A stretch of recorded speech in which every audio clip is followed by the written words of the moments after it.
আসসালামু আলাইকুম ওয়া রাহমাতুল্লাহ। আপনারা কেমন আছেন ভাই? মন খারাপ? বসার জায়গা নাই, দাঁড়ায় আছেন। এই এই জায়গাতে ছাড়ার কোনো মাঠ নাকি নাই? কেমনে তাহলে হবে? আপনি দেখেন তাকায়, যতগুলো মানুষকে আমরা বসতে দিতে পেরেছি তার থেকে বেশি মানুষ দাঁড়িয়ে আছে, তাই না ভাই? আমরা আমাদের ভাইদেরকে কি আরো কিছু মানুষকে বসার জন্য একটু জায়গা করে দিতে পারবো? আমরা কোন সুযোগ আছে? আর অথবা যারা দাঁড়িয়ে আছেন তাদের কি বসে যাওয়ার সুযোগ আছে পেছনে? না বসার মতো জায়গা নাই সেগুলো? হ্যাঁ, আচ্ছা, বসার তো আর কোনো সুযোগ যদি না থাকে তাইলে আমরা কি করতে পারি? আমাদের তো কিছু করার নাই। তাহলে আমাদেরকে আলোচনার সংক্ষেপ করে দিয়ে দ্রুত মাহফিল শেষ করে দিতে হবে, ঠিক কিনা? এতগুলা মানুষ কেমনে তাছাড়া কথা শুনবে? আপনারা কেমনে আয়োজন করলেন? আল্লাহ রাব্বুল আলামিন নাকি বেশি বরকত দিলেন, যে কোনো একটা হয়েছে, ঠিক কিনা? যাই হোক প্রিয় ভাইরা, আজকের এই আয়োজনে আসতে পেরে আমরা খুশি তো? একটু কথা বলেন, আপনারা খুশি তো? খাওয়া দাওয়া করে আসছেন না খালি পেটে? খাওয়া দাওয়া করেন নাই না? বহু মানুষ না খেয়ে আসছেন আমরা জানি, দূর দূরান্ত থেকে এসেছেন আমরা জানি। এটাই কোরআনুল কারীমের মুআজিজার অন্যতম একটা। কেননা দুনিয়াতে যদি কোনো রাজনৈতিক মঞ্চ ভরানোর জন্য চেষ্টা করা হয় তাহলে গাড়ি ভাড়া করা লাগে, লোক ভাড়া করা লাগে, লোককে টাকা দেওয়া লাগে, শাড়ি দেওয়া লাগে, লুঙ্গি দেওয়া লাগে, বিরিয়ানি দেওয়া লাগে। এরপরেও মাঠের মধ্যে লোক খুঁজে পাওয়া যায় না, বলে পকেট মানি দেন, ঠিক কিনা? কিন্তু ব্যতিক্রম কোনটা? কোরআনের মাহফিল। রাত 11টা হয়, খালি পেটে তারপরেও কোরআন শোনার জন্য আসে। এটাই প্রমাণ করে কোরআনুল কারীম এবং তার পক্ষের লোকেরা অনন্য, ঠিক কিনা? আল্লাহ রাব্বুল আলামিন আমাদের আয়োজন, আমাদের আশা বসা আল্লাহ রাব্বুল আলামিন যেন কবুল করে, বলেন আল্লাহুম্মা আমিন। আমরা যেখানে আসলাম, এখানে কোরআন শোনার জন্য হাজির হয়ে গেলাম, এই যে কষ্ট করে দাঁড়িয়ে আছেন, জায়গা নাই, তারপরেও বুঝে থাকলে বলেন তো ভাই, এই যে আশা বসা, এটা থেকে আমাদের উপকার আছে না নাই? কথা বলেন, কোরআনের মাহফিলে উপকার আছে না নাই?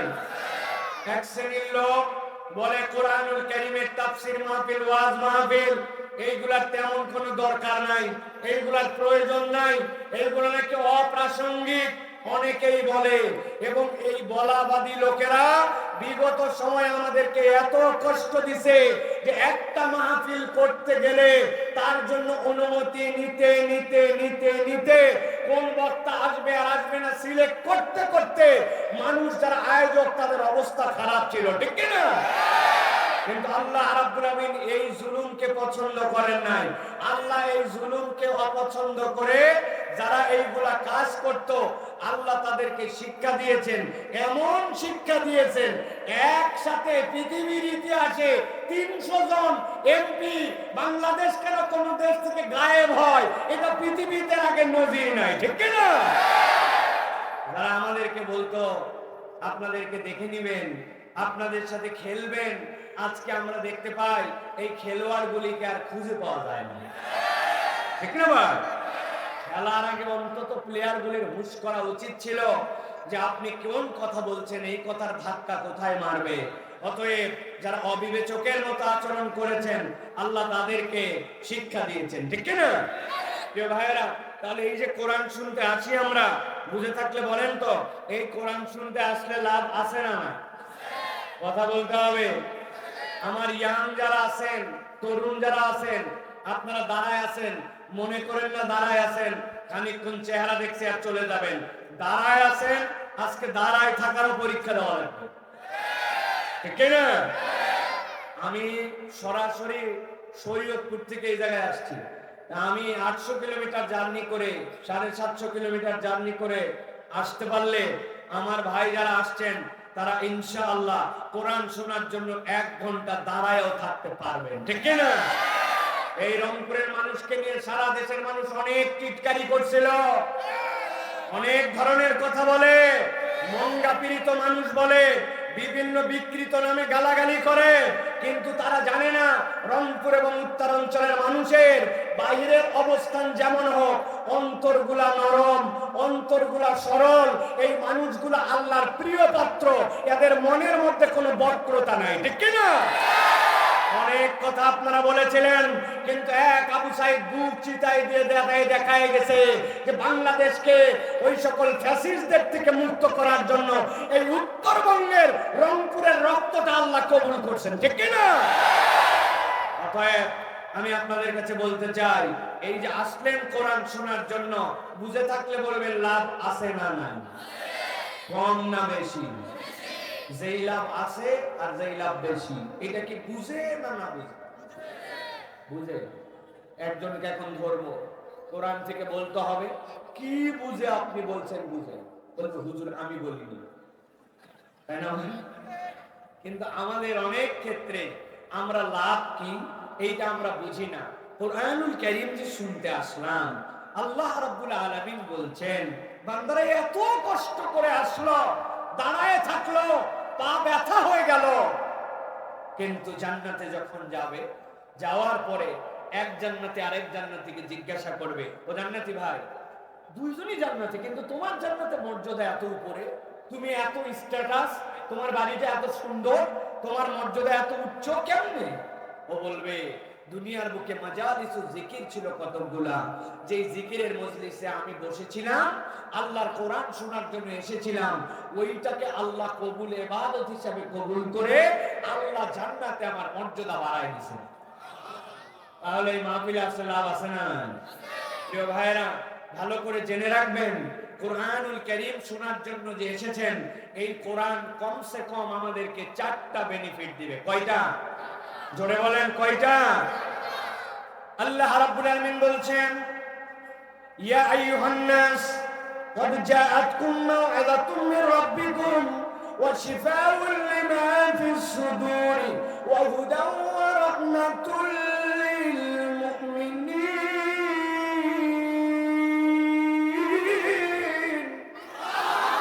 আমার রব্বুল আমিন বলছেন, ভালো করে ঠান্ডা মাথায় বোঝেন। আল্লাহ বলছেন, হে নবী, আপনি তাবৎ দুনিয়ার মানুষের কাছে এই বার্তা পৌঁছায় দেন, ইয়া আইয়ুহান নাস, দুনিয়ার যত মানুষ কিয়ামত পর্যন্ত যারা আসবে, আমি আল্লাহ তাদের জন্য বললাম, নবী আপনি জানান, কদ জাআতকুম মাউইযাতুম মির রাব্বিকুম, আল্লাহর পক্ষ থেকে তোমাদের কাছে একটা মাউইযা এসেছে, তোমাদের কাছে একটা ওয়াজ এসেছে, তোমাদের কাছে একটা কোরআন এসেছে। আল্লাহ রাব্বুল আলামিন মাউইযা যেটা বলেছেন, ওই মাউইযার আরেকটা কথা হচ্ছে, আল্লাহর পক্ষ থেকে তোমাদের কাছে একটা প্রেসক্রিপশন এসেছে। সুবহানাল্লাহ। এখানে একজন ডাক্তার সাহেব বসে আছেন, সম্মানিত ডাক্তার সাহেব, ভালো করে খেয়াল করেন, আপনাদের প্রেসক্রিপশন, আপনারা অনেক সময় রোগের কারণে ডাক্তারের কাছে যান, ডাক্তার আপনাদেরকে প্রেসক্রিপশন দেয়, ঠিক কিনা? কিন্তু খেয়াল করে দেখি না, প্রেসক্রিপশনের 2টা চ্যাপ্টার থাকে। ভালো করে আমার দিকে তাকান, এইটা ধরেন আপনার জন্য একটা প্রেসক্রিপশন। এই প্রেসক্রিপশনে দেখবেন আস্তে করে বামের দিকে একটা চিহ্ন দিয়ে আলাদা করা আছে, একটা লাইন টেনে দেওয়া আছে, মাথার উপরে আবার দাগ দেওয়া আছে বা ভাঁজ দেওয়া আছে, উপরে ডাক্তারের নাম আছে, তারপরে রোগীর নাম আছে, রোগীর বয়স আছে, রোগীর আপনার ওয়েট কত, ওয়েটটা আছে, ঠিক না? আর এই যে বাম পাশে খেয়াল করেন না আপনি, ডাক্তার জিজ্ঞাসা করছে কতদিন ধরে পেট ব্যথা, কোন সময় পেট ব্যথা করে, সকালবেলা করে না, এই জায়গায় চাপ দিলে কি ব্যথা লাগে কিনা, বাথরুম পরিষ্কার আছে কিনা, ডাক্তার আপনাকে জিজ্ঞাসা একাধারে করেছে। করার পরে ডাক্তার কি যেন বাম পাশে ছোট্ট ছোট্ট করে লিখছে, এটা আপনি জানেন না। ডাক্তার সবগুলা লেখার পরে এরপরে আপনার জন্য RX দিয়ে আপনার জন্য ওষুধ লিখতে শুরু করছে। যেই না আপনাকে ওষুধ লিখতেছে, খেয়াল করলে দেখবেন 4টা জিনিস আপনার জন্য লেখা হয়। 1 নম্বর ঔষধের নাম, 2 নম্বর ঔষধের পাওয়ার, 3 নম্বর ঔষধটা খাওয়ার আগে না পরে, 4 নম্বর এই ডোজটা আপনার কতদিন জন্য চলবে। আপনার কমপ্লিট প্রেসক্রিপশনের বাম পাশে যেগুলা লেখা থাকে, ওইটা ডাক্তার তার মেডিকেলের জ্ঞান অনুযায়ী আপনার যে রোগ আইডেন্টিফাই করছে সেইটা বাম পাশে লিখে রাখে, আর ডান পাশে আপনার জন্য প্রেসক্রিপশন দেওয়া হয়। আমার আল্লাহ রাব্বুল আলামিন বলছেন, বান্দা খেয়াল করো, আল্লাহ রাসূলকে বলছেন আপনি জানান, ইয়া আইয়ুহান নাস ক্বাদ জাআতকুম মাউইযাতুম মির রাব্বিকুম ওয়া শিফাউন লিমা ফিস সুদুরি ওয়া হুদাও ওয়া রাহমাতুল লিল মুমিনিন। আল্লাহ বলছেন এই কোরআন হচ্ছে বান্দার জন্য প্রেসক্রিপশন। কি কি রোগ আছে রব্বুল আমিন সৃষ্টি করার সময় বান্দা তা জানেন। আল্লাহ বলছেন এই কোরআন তোমার জন্য প্রেসক্রিপশন করা হলো। এই কোরআন যে অনুসরণ করবেন, ওই কোরআন একবার যে মানতে শুরু করবেন, ওই কোরআন যে একবার ধারণ করবেন, আল্লাহ বলছেন এই কোরআন তার জন্য আল্লাহর পক্ষ থেকে গাইডলাইন হয়ে যাবে। সুবহানাল্লাহ। কিন্তু জিজ্ঞাসা হচ্ছে কোরআন তো আমাদের জন্য, আমরা মানার কথা বলি, আমরা পড়ি, কোরআনকে মহব্বত করি, তারপরেও কোরআন আমাদের জন্য আমরা মাঝে মাঝে দেখি কাজ করে না, ঠিক কি না? কথা বলেন। একটা উদাহরণ মনে পড়ছে, যুবকরা মুখস্থ রাখবে। কয়টা উদাহরণ দেয়? এটা হচ্ছে উদাহরণ নম্বর 1। কয় নম্বর? জোরে বলেন। আমি একবার মাহফিলে যাচ্ছি, ঝিনাইদহে আমার মাহফিল। ঢাকা থেকে যাচ্ছে মানিকগঞ্জের উপরে দিয়া, সামনে পদ্মা নদী। এখন পদ্মা নদী যেই না বাচ্চার সামনে, ফেরিতে উঠছে আমি গাড়ি নিয়ে। ফেরিতে উঠার পরে আসরের ওয়াক্ত হয়ে গেছে। ফেরিতে যারা উঠেছেন জীবনে তারা জানবে, গাড়ি রাখার সাথে সাথে আমি লাফ দিয়া ফেরি যেইটা আছে ফেরির ছাদের উপরে উঠে গেছি। যা তো দেরি করার সুযোগ নাই, নামাজ তো আমার শেষ হয়ে যাবে। ছাদের উপরে ওঠার পরে নামাজের জন্য জায়গা করা থাকে, গভীর মনোযোগ আমার থেকে খেয়াল করে। যেই না উপরে উঠছি, উঠার পরে দেখলাম যে আমার তো দিক ঠিক করা লাগবে। সাথে সাথে আমার মোবাইলের থেকে বের করলাম, আপনাদের মোবাইলেও আছে, সাথে সাথে মোবাইল থেকে বের করছি। এই যে দেখেন কম্পাস, কম্পাস দেখলাম। কম্পাস দেখে এই যে আপনাদের যেরকম এই কোণা বরাবর পশ্চিম, ঠিক না? কম্পাসের ধর্ম উত্তর দক্ষিণ।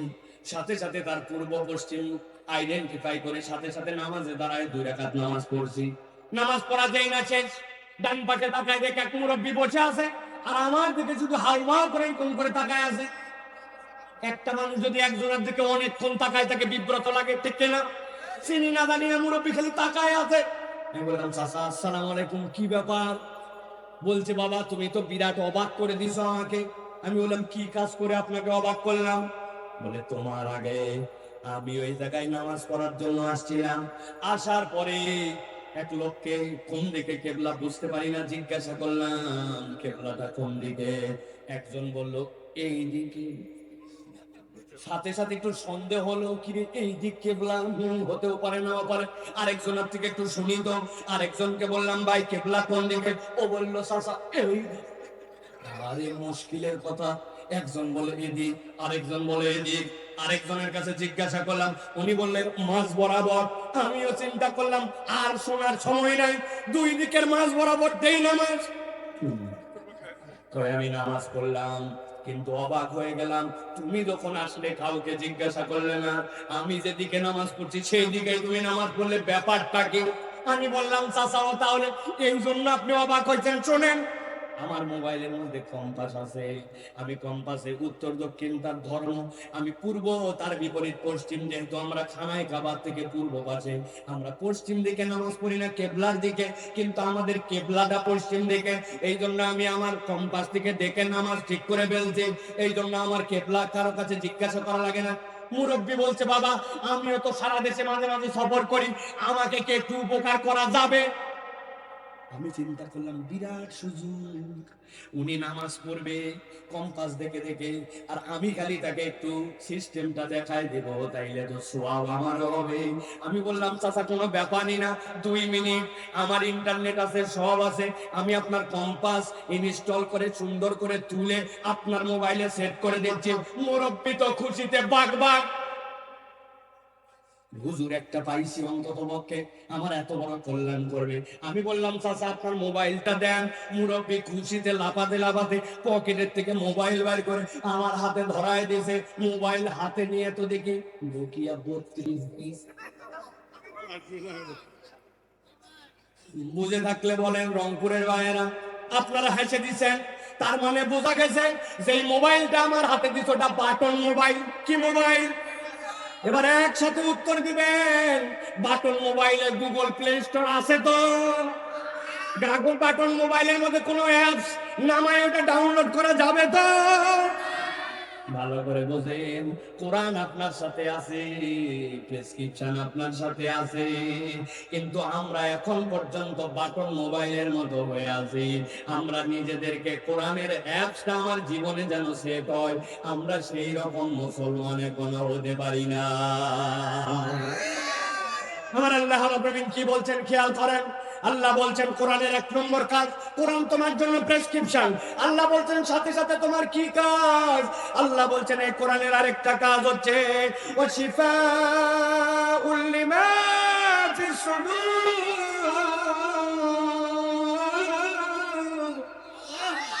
আল্লাহ বলছেন এই কোরআন সব জায়গার জন্য প্রেসক্রিপশন নয়। কোরআন মূল কাজ করবে তোমার অন্তর ঠিক করার জন্য। কোরআনের কাজ হবে তোমার অন্তরকে ঠিক করা, ঠিক কিনা?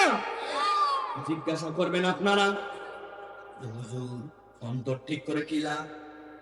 অন্তর ঠিক করার ফায়দা কি?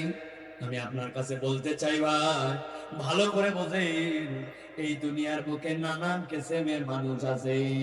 এই দুনিয়ায় ধনী আছে, গরিব আছে, এই দুনিয়ায় বড় লোক আছে, এই দুনিয়ায় মিসকিন আছে, সাদা আছে, কালো আছে, নানান শ্রেণীর মানুষ আছে। ওই মানুষগুলো আরবের আছে, অনারবের আছে, ওই মানুষগুলো লম্বা আছে, খাটো আছে, কিন্তু আল্লাহর কাছে এগুলো একটাও বিবেচ্য বিষয় নয়। আল্লাহর কাছে বিবেচ্য বিষয় হচ্ছে আল্লাহর কাছে কে কত বেশি তাকওয়া নিয়ে হাজির হতে পারেছে। আল্লাহ বলছেন ইন্না আক্রামাকুম ইনদাল্লাহি আতকাকুম। তুমি যদি জান্নাতের উপযুক্ত করে তোমাকে তৈরি করতে চাও, তোমার বাহ্যিক রূপে নয়, বরং তোমার অন্তরকে কোরআনের আলোয় আলোকিত করে আল্লাহর কাছ থেকে সার্টিফিকেট নেওয়া লাগবে। উদাহরণ নম্বর 2। কয় নম্বর? ভালো করে বলেন, কয় নম্বর? আপনাদের এলাকায় একটা ছেলে সকালে পেপার পড়তেছে, আমার দেশ পত্রিকা পড়তে পড়তে হঠাৎ করে দেখে বিজ্ঞাপন আসছে সেনাবাহিনীর থেকে। সেনাবাহিনীতে 2nd লেফটেন্যান্টের লোক নিবে। 2nd লেফটেন্যান্ট মানে কমিশন র্যাঙ্ক। আপনি যদি সৈনিক হিসাবে ঢোকেন, সৈনিক হিসাবে ঢোকার পরে আপনি যত পদোন্নতি পান, আপনি কখনো ওয়ারেন্ট অফিসারের উপরে উঠতে পারবেন না। কিন্তু আপনি 2nd লেফটেন্যান্ট হিসাবে ঢুকলে কোনো একদিন আপনি সেনাবাহিনীর প্রধানও হতে পারেন, ঠিক কিনা? যোগ্যতা কি? বলতে প্রাথমিক যোগ্যতা।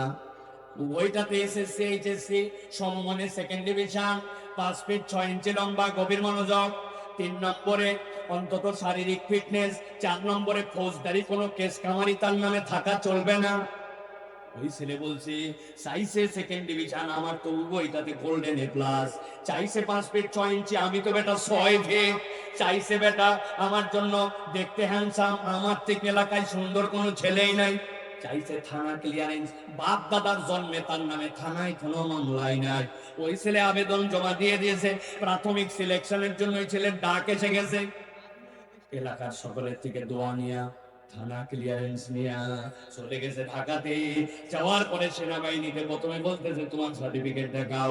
যেই না সার্টিফিকেট হাতে নিচ্ছে, ওরে বাবা রে বাবা, এ তো ভয়াবহ মেরিটিয়াস ছাত্র, উভয়টাতে গোল্ডেন এ প্লাস, যা বেটা ক্লিয়ার।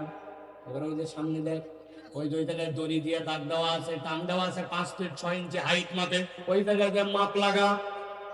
যেই না মাপে দাঁড়াইছে, ওটা তো 6 ফিট, ওর নাক বরাবর বাইরে গেছে। বলছে তুই নিচ দিয়া যা, এত লম্বা। এবার বলছে থানা ক্লিয়ারেন্স, থানা ক্লিয়ারেন্স কমপ্লিট। এবার বলছে খালি গা হও, এখন তোমার স্বাস্থ্য পরীক্ষা হবে। ওই ছেলে তো খুশিতে 3টাতে সফল। খালি গা হইয়া বলছে সামনে দিকে হাত দুইটা সোজা কর। সামনে যাই না, বলছে হাত দুটা সোজা করতে, হাত দুটা সামনে দিকে সোজা করছে। ডান হাত টন টন সোজা, বাম হাতের 4টা আঙ্গুলের মাথা একটু বাঁকা। যেই লোক এখন টেস্ট করতেছে, ওই বলছে বাম হাতের আঙ্গুল বাঁকা, হাত সোজা, হাত সোজা।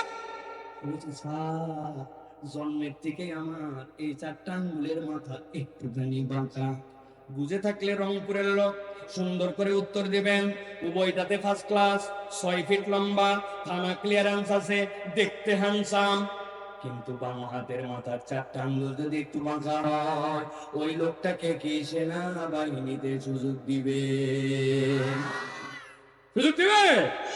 আমার আল্লাহ রাব্বুল বলছেন ইয়া আইয়ুহান নাস ক্বাদ জাআতকুম মাউইযাতুম মির রাব্বিকুম ওয়া শিফাউন লিমা ফিস সুদূর।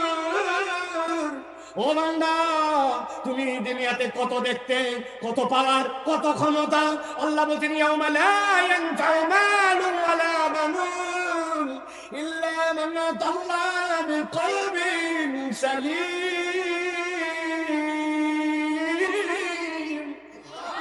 আল্লাহ বলছেন দুনিয়ার মানুষ, আল্লাহর কাছে তুমি যদি ওই কোরআনের রঙে রঙিত হইয়া তোমার অন্তরটাকে রেডি করে না আসতে পারো, আল্লাহর কাছে তোমার দাম নাই।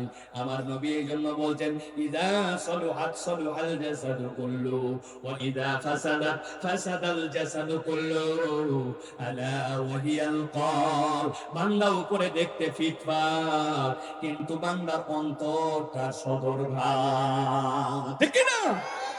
চেহারা দিয়ে আপনি কি করবেন? আপনি জীবনে কত লম্বা মানুষ দেখছেন? আমি দেখছি লম্বা মানুষ।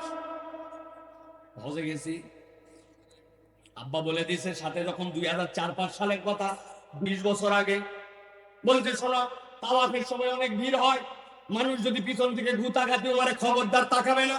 কেউ ইচ্ছা করে এখানে কষ্ট দেয় না, কিন্তু তাকালে কিন্তু চোখ দিয়েও মানুষ কোনো সময় কষ্ট দেওয়া যায়। ঠিক কিনা? আপনার চোখের ভাষাও মানুষ বুঝে ফেলে, কষ্ট দেওয়া যায়। ঠিক আছে, আব্বার কথা শুনে আমি সুন্দর করে তোয়াব করতেছি, হঠাৎ করে দেখি কে জানি এসে আমার গালের মধ্যে খালি এরকম করে ঘুতা মারে। বাঙালি সব সহ্য করতে পারে, দুইটা জিনিস সহ্য করতে পারে না। 1 নম্বর হচ্ছে গালে থাপ্পড়, আর 2 নম্বর হচ্ছে ঘাড় ধরা। ঠিক কিনা? পাশায় লাত্তি মার বেটা, তুই ঘাড় ধরলি কেন? ইজ্জতে লাগে না? গালের মধ্যে কেউ মারলে বিশাল ইজ্জতে বাঁধে। ঠিক কিনা?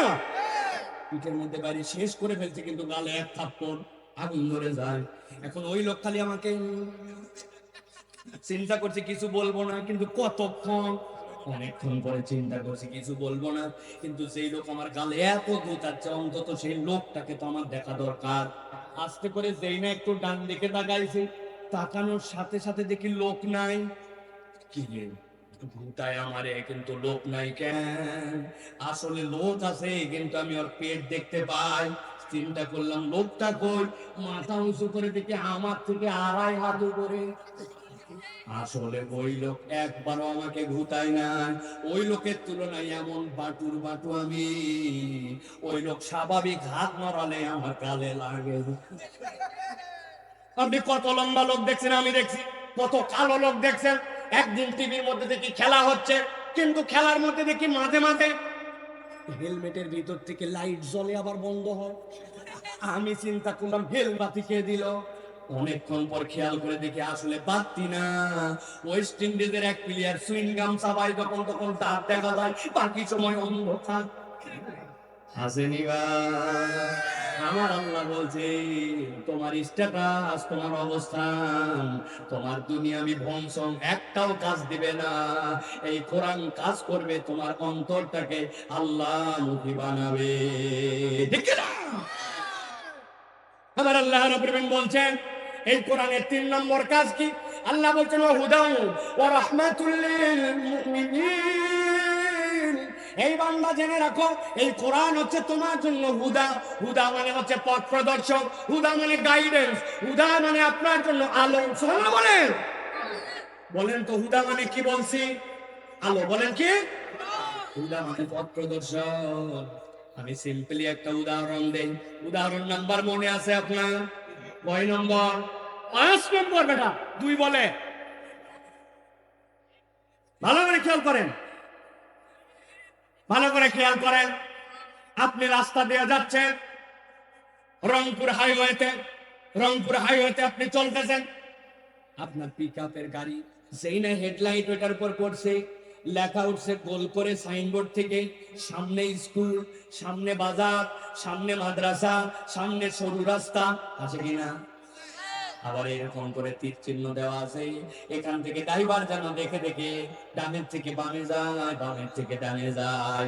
জিজ্ঞাসা করি ভাই, ওই যে সাইনবোর্ড, যেটা দিনের বেলাও দেখেন রাত্রে বেলাও দেখেন, ওই সাইনবোর্ডের ভিতরে কি কোনো আলো আছে? তো আপনি যখন আলো ফেলেন তখন জলে কেমনে? ওইটা একটা রিফ্লেক্টর স্টিকার, ওইটার উপরে আলো যদি দেন ওইটার সাথে সাথে রিফ্লেক্ট করে আপনাকে আপনার ইন্ডিকেশন জানায় ডানে যাবেন না বামে যাবেন, সামনের রাস্তাটা কেমন, আপনাকে দিকদর্শন দেখায়। আল্লাহ বলছেন যেই বান্দারা কোরআনকে প্রেসক্রিপশন হিসাবে মেনে নেবে, অন্তরটাকে কোরআন দিয়ে শুধরাবে, এই কোরআন তাদের জন্য হুদা হবে, তাদের জন্য আলো হবে। ওই বান্দা কতটুক ডানে যাবে, কতটুক বামে যাবে, কোন পর্যন্ত যে থেমে যাবে, কাকে দেখবে কাকে দেখবে না, কার পক্ষে স্লোগান দিবে কার পক্ষে স্লোগান দিবে না, এই কোরআন থেকে গাইড করবে, ঠিক কিনা? এই কোরআন বলতেছে এই জন্য এই কোরআন তোমার জন্য হুদা। আর 4 নম্বর আল্লাহ বলছেন রাহমাতুল লিল মুমিনিন, এই কোরআন হচ্ছে ইমানদারদের জন্য আল্লাহর পক্ষ থেকে রহমত। যেই কবর আপনার জন্য অন্ধকার, কোরআন ওখানের জন্য আলো। যেই মিজানে আপনার জন্য ওজনের প্রয়োজন পড়বে, ওই মিজানে কোরআন আপনার জন্য ভার। যেই জায়গায় পুলসিরাত পার হবেন, ওই জায়গায় কোরআন আপনার জন্য বিদ্যুতের গতি। যেই জান্নাতে আপনি ঢুকতে যাবেন, ওই জান্নাতে ঢোকার জন্য আপনার এই কোরআন আল্লাহর পক্ষ থেকে পুঁজি। আল্লাহ বলছেন ওই কোরআন মুমিনদের জন্য রহমত আল্লাহ দান করেছেন। এবার বুঝে থাকলে বলেন যে কোরআন শুনতে আসলাম, কষ্ট করলাম, দাঁড়ায় থাকলাম, জায়গা পাইলাম না, হাইরে কষ্ট, পা ব্যাকা, ভালো করে দেখতে পাই না। বুঝে থাকলে বলেন এইটাতে, এই কোরআন শুনতে আসলে লাভ আছে না? না কম না বেশি? বুঝে না না বুঝে কিছুটা হলে আমরা দিল থেকে কথা বুঝতে পেরেছি, ঠিক না? এবার তরুণদের জন্য বলবো, যুবকদের জন্য। যুবকরা হতাশ, হুজুর ছোট থেকেই দেখতেছি ফিলিস্তিনে মার খায়, মুসলমান মার খায়, সব জায়গায় মার খায়, মুসলমান খালি মারই খায়। জিজ্ঞাসা আছে না ভাই? জেনজি, ইয়াং, তরুণ, টকবকে, শোনো, কোরআনের একটা আয়াত বাড়িতে পড়ার মতো করে নিয়ে যাও। আল্লাহ 21 নম্বর সূরা আম্বিয়ার 18 নম্বর আয়াতে বলছেন, বান্দা কি মনে করছিস কোরআন তোকে পরাজিত করার জন্য আসে? না, আল্লাহ বলছেন বাল নাকযিফু বিল হাক্কি আলাল বাতিল ফায়াদমাগুহু ফাইদা হুয়া যাহিক ওয়া লাকুমুল ওয়াইলু মিম্মা তাসিফুন। আমার আল্লাহ বলছেন ঠান্ডা মাথায় বলো, বাল নাকযিফু বিল হাক্কি আলাল বাতিল, তোমার জন্য যে কোরআন দেওয়া হলো, হক দেওয়া হলো, ঈমান দেওয়া হলো, আল্লাহ বলছেন এই কোরআনের কাজ, এই হকের কাজ বাতিলের উপরে আঘাত করা। আল্লাহু আকবার। নাকযিফু বিল হাক্কি আলাল বাতিল, এটা বাতিলের উপর আঘাত করবে। আঘাত করার পরে কাজটা কি করবে? আল্লাহ বলছেন ফায়াদমাগুহু ফাইদা হুয়া যাহিক, কোরআন যে কোনো জায়গায় আঘাত করবে না। কোরআন আঘাত করবে চেতনায়, কোরআন আঘাত করবে আদর্শে, কোরআন আঘাত করবে দেমাগে, কোরআন আঘাত করবে চরিত্রে, কোরআন আঘাত করবে নৈতিকতায়। যেইটার পরিবর্তন না হলে সোনার বাংলার স্বপ্ন সোনার বাংলার স্বপ্নই রয়ে যাবে, ঠিক কিনা? ফাল ফাল স্বপ্ন দেখায় না মানুষে, বহু স্বপ্ন দেখছি আমরা, এগুলো একটাও কাজ দেয় নাই। বহু সিসি ক্যামেরা দেখছি আমরা, এগুলো একটাও কাজ দেয় না, ঠিক কিনা? আল্লাহ বলছেন ফায়াদমাগু, ঠান্ডা মাথায় বোঝেন। আরবিতে দামকুন শব্দের অর্থ ব্রেনে, এই জায়গায় মার দেওয়া। আল্লাহ কেন বললেন যে আল্লাহ রাব্বুল আলামিন এই জায়গায় মারবেন? ফায়াদমাগু, একটা উদাহরণ দে। আপনাদের রংপুরে 2 ছেলে গন্ডগোল লাগাইছে, বিকালবেলা এক কথা দুই কথা, হাতের কাছে স্ট্যাম্প ছিল, দিছে মায়ের, বাম হাতের এই জায়গায় লাগছে, মোট করে হাত ভেঙে গেছে। রংপুর মেডিকেলে নিয়ে গেছে, ডাক্তার দেখে দেখে এক্সরে করে অপারেশন করে একটা ব্যান্ডেজ লাগায় গলার মধ্যে ঝুলাই দিছে। আর বলছে আজকে বাড়ি যাবেন না, রাত্রে থেকে যান, আগামীকালকে আর একটা এক্সরে করে দেখতে হবে ভিতরে সব ঠিকঠাক মতো হয়েছে কিনা, তারপরে বাড়ি যাবেন। রাত্রিবেলা ব্যথায় ব্যথায়, ওরে বাবারে, ওরে মারে। এইটা দেখে ডাক্তারের সাথে পরামর্শ করে নার্স তাকে একটা ইনজেকশন দিয়ে দিয়েছে, ব্যথানাশক। যেই না বাম হাতে ব্যান্ডেজ, কিন্তু ব্যথানাশক ইনজেকশন পে একটু আরাম পাইছে। এবার হাসপাতালের বেডে শুয়ে শুয়ে ভাবতেছে, আল্লাহ খালি আমার হাতটা ঠিক করুক, আর একবার খালি গ্রামে ফেরত যাই। যেই বেটা আমার বাম হাত ভাঙছে, আল্লাহ বাঁচালে আমি যদি বাপের বেটা হই তাহলে ওর 2 হাত। ঠিক না? এই চিন্তা করতে পারবে কিনা? আরেকজন গন্ডগোল লাগাইছে, লাগায়া পা ভাঙছে একজনের। রংপুর মেডিকেল বলছে এখানে হবে না, নিয়ে চলে যাও ঢাকা পঙ্গুতে। পঙ্গুতে ভর্তি করার পর অপারেশন হয়েছে। এরপরে পায়ের মধ্যে টানা দিছে, দিয়ে 5 ইঞ্চি দুইটা ইট ঝুলাই দিছে। দেখছেন আপনারা কখনো? পা টানা দিয়া শুয়ে আছে, ব্যথায় কোঁকাচ্ছে, ওরে মারে, ওরে বাপরে। ডাক্তার বলছে তাড়াতাড়ি ব্যথার ইঞ্জেকশন দাও, কেননা সেন্স আসতেছে, একদম কষ্ট পাচ্ছে। ব্যথার ইঞ্জেকশন দেওয়ার পর একটু আরাম পাইছে। সেই না একটু আরাম পাইছে, হাসপাতালে পঙ্গুতে শুয়ে শুয়ে ভাবতেছে, আল্লাহ একবার খালি আমার ঠ্যাংটা ভালো করুক, আর একবার রংপুরে ফেরত যায়। আল্লাহ যদি বাঁচায় রাখে, আমি যদি বাপের বেটা হই, যেই বেটা আমার এক পা ভাঙছে, ওর এক পা, ওর ভাইয়ের এক পা, ওর বাপের এক পা। এরকম চিন্তা করতে পারে কিনা? কথা একটু বুঝে বলেন। আমি আপনাদেরকে একটা ফানি টক করতেছি না, এটা বোঝানোর জন্য বলতেছি। এবার গন্ডগোল দুইজন লাগছে, লাগার পরে এক কথা দুই কথা। একটা বাটাম ছিল হাতে, ডাইরেক্ট লাগাইছে মাথার এই জায়গাতে। এরপরে একটা হাতও ভাঙছে, পাও ভাঙছে। ওই ছেলের হাতও অপারেশন, পা অপারেশন, কিন্তু ওই ছেলের জ্ঞান নাই, কোমায় চলে গেছে, অজ্ঞান। বুঝে থাকলে বলেন তো, হাত ভাঙ্গা পা ভাঙ্গা, কিন্তু তার হুঁশ নাই, ব্রেন কাজ করে না, ব্রেনে আঘাত পাইছে। তাহলে ওই ছেলে কি হাসপাতালের বেডে শুয়ে কার হাত ভাঙবে, কার পা ভাঙবে, এই প্ল্যান করতে পারবে? আমার আল্লাহ বলছেন, কোরআনের মৌলিক কাজ হচ্ছে চেতনায় পরিবর্তন করা, আদর্শে পরিবর্তন করা। আদর্শে পরিবর্তন না করলে, আগে ছিল চোর, এরপরে হয়েছে ডাকাত, এরপরে কি হবে কেবল আল্লাহ জানে। ঠিক না? আপনাদের কাছে জিজ্ঞাসা করে উত্তর দিবেন আপনারা বুঝে থাকলে। যেই লোকেরা বাংলাদেশের টাকা বিদেশে পাচার করলো, দেশকে হাজার হাজার কোটি টাকা পাচার করলো, যেই লোকেরা রাস্তার খোয়াবালি খেয়ে ফেললো, যেই লোকেরা বিল্ডিং এর রড খেয়ে ফেললো, এই লোকগুলা কি অশিক্ষিত না শিক্ষিত? বুঝে বলেন, অশিক্ষিত না শিক্ষিত? এই লোকগুলা পড়ালেখা জানে না জানেন? পড়ালেখা জানার পরে এই লোকেরা এরকম দুর্ধর্ষ কাজ করলো কেন? কারণ ওই লোকের চেতনা যেটা দিয়ে পরিবর্তন হওয়া লাগবে, ওইটা দিয়ে পরিবর্তন হয় না। ঠিক না? আপনি ঠিক বললেও ঠিক, না বললেও ঠিক। আমি নিজে প্রমাণ দিব, প্রমাণ দিব। 7 বছর আগে পাসপোর্ট বানাতে গেছি।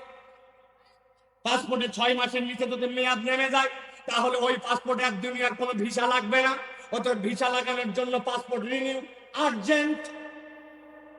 যাওয়ার সময় একজন বলছে, হুজুর যতই ভাত মারেন কাম হবার লয়, কি করা লাগবে? বলছে প্রস্তুতি নিয়ে যাবেন। আমি মনে করছি বোধহয় ওখানে যাই সই করা লাগবে, এই জন্য কলম কাগজ নিয়ে যাওয়া লাগবে। তাই নাকি? আপনারাও যা বুঝছেন আমিও তাই বুঝছি। প্রস্তুতি নিয়ে চলে গেছি। যাওয়ার পরে অনেকক্ষণ ধরে দোতলার উপরে অফিস ঘুরায়, প্রস্তুতিও খায় না, কাজও করে না, খালি ঘুরায়। অনেকক্ষণ ঘুরায়, আমার তো মেজাজ খারাপ আসতেছে, কিন্তু কিছু বলাও যাচ্ছে না। আরে মাল সাথে সাথে দিব, মালও নেই না, কাজও করে না। অনেকক্ষণ ঘুরায় ঘুরায় বলছে নিচে চলেন। দোতলার থেকে এবার আমাকে নিচতলায় আনতেছে, খেয়াল করেন। নিচতলায় আসার সময় একটা সিঁড়ি, এরপরে একটা ল্যান্ডিং, তারপরে আবার একটা সিঁড়ি। এই যে একটা সিঁড়ি পার করে ল্যান্ডিং, ওই জায়গায় যেই না আসছি, ওই জায়গায় আসার পরে বলতেছে টাকা বের করেন। আমি বললাম এই ব্যাগ খোল। টাকা দেওয়ার জন্য আমি পুরা কখন থেকে রেডি, পুরা দোতলা ঘুরাইয়া তুমি এই জায়গায় নিয়ে এসে টাকা সব ব্যাপার কি? বলছে ও হুজুর রাগ করেন না, এই বিল্ডিংটি সিসি ক্যামেরা নিয়ন্ত্রিত। আমরা কম্পিউটারের মনিটরে চেক করে দেখছি পুরা বিল্ডিংটা সিসি ক্যামেরা। এই জায়গাটা ধরেন, যেই জায়গাটা ধরেন ওই জায়গায় আপনাকে নিয়ে যদি টাকা না নেই, তাহলে তো ধরা খাইয়ে যাবো। ভালো করে বুঝেন, হাসানোর জন্য বলি না। কিরামান কাতিবিন ইয়ালামুনা মা তাফআলুন। ওই বান্দার চেতনা যদি কোরআন দিয়া আর অন্তর যদি আল্লাহ তাকওয়া দিয়া পরিবর্তন হয়, যে রব আমাকে দেখেন, যা করি এর জন্য একজন গাইড আমার জন্য আছে, ওই লোক তাহলে সিসি ক্যামেরার ভয় করবে না, ওই লোক আল্লাহকে ভয় করে দুর্নীতি থেকে বাঁচার চেষ্টা করবে। আমরা তো এইটা করি নাই, আমরা যা করছি আলগা আলগা কেবল চেতনাবাজি দেখাইছি, আর আলেম ওলামাদের সাথে খারাপ ব্যবহার করছি, ইসলাম পন্ডিতদের সাথে 2 নম্বরই করাইছে, আলেম ওলামাদেরকে জঙ্গি জেহাদি এইগুলা ট্যাগ দিয়া বিদেশিদের কাছে ভালো চাঁদার জন্য চেষ্টা করছে। আল্লাহ বলছেন ফাজলামি অনেক করেছ, ধরে না ধরে না ধরে না, কিন্তু আল্লাহ ধরলে ছাড়ে না।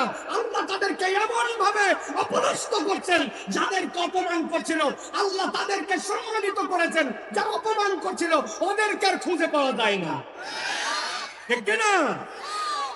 এই জন্য প্রিয় ভাইরা, চেতনা পরিবর্তন এইগুলা কোরআন দিয়ে করতে হবে। কেউ আমার প্রতিপক্ষ নয়, তবে কেউ যদি কোরআনকে প্রতিপক্ষ বানায় সে আমার বন্ধু নয়, ঠিক না? আল ওয়ালা ওয়াল বারা, এই সম্পর্ক আপনাকে বুঝে নিতে হবে। আল্লাহকে ভালোবাসে যে, আল্লাহর পক্ষে যে, আমি তার পক্ষে। আল্লাহকে পছন্দ করো না, তুমি যে হও না কেন আমি তোমার পক্ষে নয়, ঠিক না? এই ঈমানটা মজবুত করতে হবে। তাহলে প্রিয় ভাইয়েরা, কোরআনুল কারীম শুনলে লাভ আছে তো? কোরআনের পক্ষে থাকলে লাভ আছে তো? প্রিয় ভাইয়েরা, আপনারা অনেকেই এখানে আসছেন, মনে করতেছেন ওয়াজ বোধহয় শুরু হয়ে গেছে, তাই না ভাই? এখনো আর শুরু হয়নি। অনেকে বলল হুজুর এতক্ষণ তাহলে হলো কি? 40 মিনিট বলেই ফেললেন। এতক্ষণ কেবল একটু আল দিলাম। আল বুঝেন না? আল যদি না থাকে জমিতে পানি বাঁধবে তো? পানি বাঁধবে? বাঁধবে না। আল নাই, পানি নাই। অনেক আবার টাউট আছে, দেখবেন আপনি জমিতে সেচ দিচ্ছেন, ও পাশের জমি চিন্তা করছে ফিরি কিভাবে একটু পানি খাওয়া যায়। উনি বুদ্ধি করে আলের নিচে কোদাল মারে আবার জায়গা মতো আল রেখেছে। এরপরে পানির চাপে যখন আল ভেঙে গেছে, ওই লোক এসে ধরছে, আমি সেচ দিচ্ছি তুই আল কাটলি কেন? বলছে বললেই হবে নাকি, বসে গেছে কাটিনি। এরকম লোক রংপুরে আসে নাকি ভাই? প্রিয় ভাইয়েরা, তা আমি সব জায়গায় এটা বলি, বড় মাহফিল গুলার ঝামেলা, অল্প লোক হলে বোঝানো যায় ভালো। এই জায়গায় দাঁড়ায় আছে বেশি লোক, ওনাদেরকে দেখলেই তো আমার অর্ধেক ওয়াজের কষ্ট হচ্ছে। হায় হায়, এই লোকেরা কতক্ষণ এতক্ষণ শুনবে? আমি যেটা বলতে চাই ভাই, আমাদের অধিকাংশ ওয়াজে কোনো আল নাই। কোথার থেকে শুরু কোথায় শেষ কিচ্ছু নাই। খানিকক্ষণ হই হই গান হইচই এই সব মোটামুটি দিয়ে আমরা একটা মানুষকে বুঝতে পার করে দিলাম, এতে আমাদের কোনো লাভ হয় না ভাই। এই জন্য আমি বলতে চাই, ওয়াজ ন্যূনতম একটা আল দিয়ে শুনতে হবে। আপনি বাড়িতে যাই বলবেন একটা বক্তা আসছিল ফাটায় ফেলছে, বউ জিজ্ঞাসা করছে কি ফাটালো, বলছে তা বলতে পারবো না, কিন্তু ফাটাইছে। এই ফাটানোর কোনো দাম নাই। এই যে কত লাখ লাখ টাকা খরচ করে, কত কষ্ট করে, তবে আল্লাহ এইরকম সুন্দর আবহাওয়া এই সিজনে কখনো রং করে দেয় না। আজকের রাত কি ভাই মনে হচ্ছে না আমরা এসিতে আছি? What beautiful. 2 দিন আগেও কল্পনা করা যাচ্ছিল না দাঁত বাড়ি খেতে এতক্ষণ বাইরে থাকলে, দেখে না? এই সিজনের সবচেয়ে বেস্ট ওয়েদার আল্লাহ আজকে আমাদেরকে দিয়েছেন, আলহামদুলিল্লাহ বলেন। তাহলে আমরা একটু কোরআন শোনার জন্য মন মানসিকতা নিলাম তো ভাই। কোরআন আমাদেরকে বেনিফিট দিবে, কোরআন পরাজিত করতে আসে না, কোরআন আমাকে পরিবর্তন করবে। ওই পরিবর্তনের মজলিস কোরআনের মজলিস, ঠিক না? তাহলে আপনারা যদি বলেন তাহলে আমরা কিছু কোরআন থেকে তাফসীর করতে চাই। আপনারা রাজি আছেন? আছেন ইনশাআল্লাহ? কারা কারা রাজি আছেন দেখি 2 হাত উঁচু করেন। হাত নামান, হাত নামান, হাত নামান, হাত নামান। আগে একটা জিনিস, এই থামেন, এই থামো থামো থামো থামো। একটা জিনিস আগে পরিষ্কার করে বলে দেন আমাকে, রংপুরের দিকে হাত সোজা করার মানেটা? হাত সোজা করা মানে এরকম, হ্যাঁ, হাত সোজা করা মানে এরকম নাকি? মুরব্বী হাত সোজা করেন, হ্যাঁ, এটা হাত সোজা করা। হাত যদি সোজা করার মানে হয় এরকম, তাহলে হাত এইরকম করে সবাইকে সোজা করতে হবে, এরকম দেখে হাতগুলো সোজা করে সবাই। হ্যাঁ, হাত নামান, থামো থামো থামো থামো থামো, একটু থামো। এবার আমরা হাত সোজা করব আর ডানে বামে চেক করে দেখবো কারা কারা হাতগুলা তুলতে পারে না। রেডি তো? পকেটের থেকে হাত বাইর করেন, এই যে চাদরের থেকে হাত বাইর করেন, আর মুখের ব্যান্ডিজ সরান। কানে থাকবে ব্যান্ডিজ, মুখে থাকবে না। মুখ বা হাত এবার একসাথে সবাই সোজা করেন। হ্যাঁ, চুপ করে থাকবেন, কথা বলবেন না। 2 হাত সোজা হয়েছে, সোজা করেন, সোজা সোজা। হ্যাঁ, এবার একটু পিছনে টানা দেন, পিছনে দেন। এবার একটু ডানে দেন, একটু বামে দেন, এবার একটু সামনে দেন। এবার একটু সোজা করেন, একসাথে সোজা করেন, দেখুন নড়াচড়া দেন সবাই সবাই। এই কি ব্যাপার ইউটিউবালারা, সোজা করেন, নড়াচড়া দেন, সোজা করেন, সোজা শক্ত করেন। এবার একটু গলাটা পরিষ্কার করেন, হয়নি, ভালো করে গলা পরিষ্কার দেন। হাত সোজা করেন, এবার সোজা সোজা সোজা করছেন সবাই। এবার বুক বরাবর নেন, এই বরাবর। এবার আমরা আকাশ বাতাস মুখরিত করে আল্লাহ রাব্বুল আলামিনের জন্য একটা তাকবীর দিয়ে জনতা কাটাতে চাই। পারবেন ইনশাআল্লাহ? পারবেন তো? যারা জীবনে এই রকম হিম্মত করে শব্দ করে উচ্চকিত আওয়াজে তাকবীর দেন নাই, কিন্তু আজকে দিবেন নিয়ত করছেন, তারা বলেন আল্লাহুম্মা আমিন। আর হাজার পাম্পট্টি দেওয়ার পরেও যারা দিতে পারবেন না, তারা বলেন আল্লাহুম্মা আমিন। আহা, কত লোক আছে খেয়াল করছেন? এগুলো সলিড লোক, ঠিক কিনা? ওনার ধানাই ফানাইয়ের মধ্যে নাই। ওই যে বলে না, এক রাজা নাকি বলছিল যে আমার রাজ্যে কারা কারা বইয়ের কথা শোনে না, আর কারা কারা শোনে। যারা যারা শুনে তারা একদিক হয়ে যাও, যারা শোনে না একদিক হও। সব লোক একদিক হয়েছে যারা বইয়ের কথা শোনে। আর একটা বুড়া ওইদিকে গায়ে নাই কিচ্ছু, দাঁড়াইছে বুকসাটা। রাজা বলছে আল্লাহ ইজ্জতে বাঁচাইছে। সবগুলা লোক বইয়ের কথা শোনে, একটা অন্তত বইয়ের কথা শোনে না। তোমাদের কথা পরে শুনবো, আগে তোমার কাছে শুনি। বাবা, তুমি যে বইয়ের কথা শুনুন আমার ইজ্জতে বাঁচালে, তুমি এই বাম পাশে দাঁড়ালে কি মনে করে? বলছে সে কথা পরে বলবো, তবে প্রথমে আগে বলি কেন এদিক দাঁড়াইছে। বলছে কেন? বলছে আমার বউ বাড়ির থেকে বের হওয়ার সময় বলছে সব লোক যেদিক যায় ওদিক তুমি যাবে না। শোনার কি কেউ বাদ থাকলো? ভাই, আমাদের কারো বউ কি বলছে নাকি আসার সময় জোরে কথা বলে গলা জলে ভাঙ্গায় আসবে না? বলছেন? এবার যদি না বলে বুক নামাইছেন নাকি হাত এক জায়গার থেকে ধরেন বুকে যাহা। এটা আকাশ বাতাস মুখরিত করে তাকবীর দিতে চাই। পারবেন ইনশাআল্লাহ?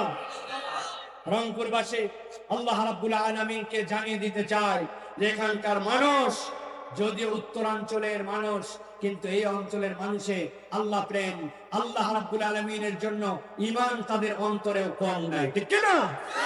পারবেন ইনশাআল্লাহ? আমি যখন বলবো লিল্লাহি তাকবীর, আপনার হাত দুটো উপর দিকে ছুঁড়ে দিয়ে বলবেন আল্লাহু আকবার, আবার হাত নামায় ফেলবেন। রেডি আছেন সবাই? রেডি সবাই? দিব তাহলে ইনশাআল্লাহ? দেখেন তাকবীর দেন, লিল্লাহি তাকবীর, লিল্লাহি তাকবীর। আল কোরআনের আলো, আল হাদিসের আলো, তোমার নেতা আমার নেতা, তোমার নেতা আমার নেতা, আলেম ওলামা যেখানে, আলেম ওলামা যেখানে, আল্লাহর আইন যেখানে, লিল্লাহি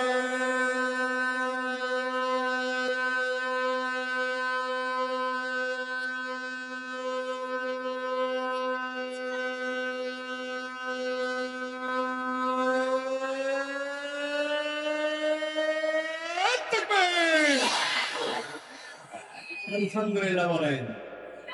শয়তান আছে আর মডার্ন পা, ঠিক কিনা?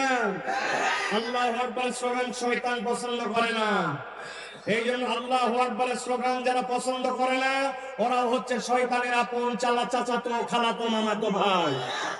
আল্লাহু আকবারের স্লোগান কোন দলীয় স্লোগান নয়, কোন পার্টির স্লোগান নয়, কোন গোষ্ঠীর স্লোগান নয়। আল্লাহু আকবারের স্লোগান ইমানদারের স্লোগান। এই বাংলার জমিনে ইমানদারের হৃদয়ে যতদিন পর্যন্ত ঈমান থাকবে, আমৃত্যু কিয়ামত পর্যন্ত এই বাংলার জমিনে আল্লাহু আকবারের স্লোগান চলতেই থাকবে, চলতেই থাকবে, চলতেই থাকবে।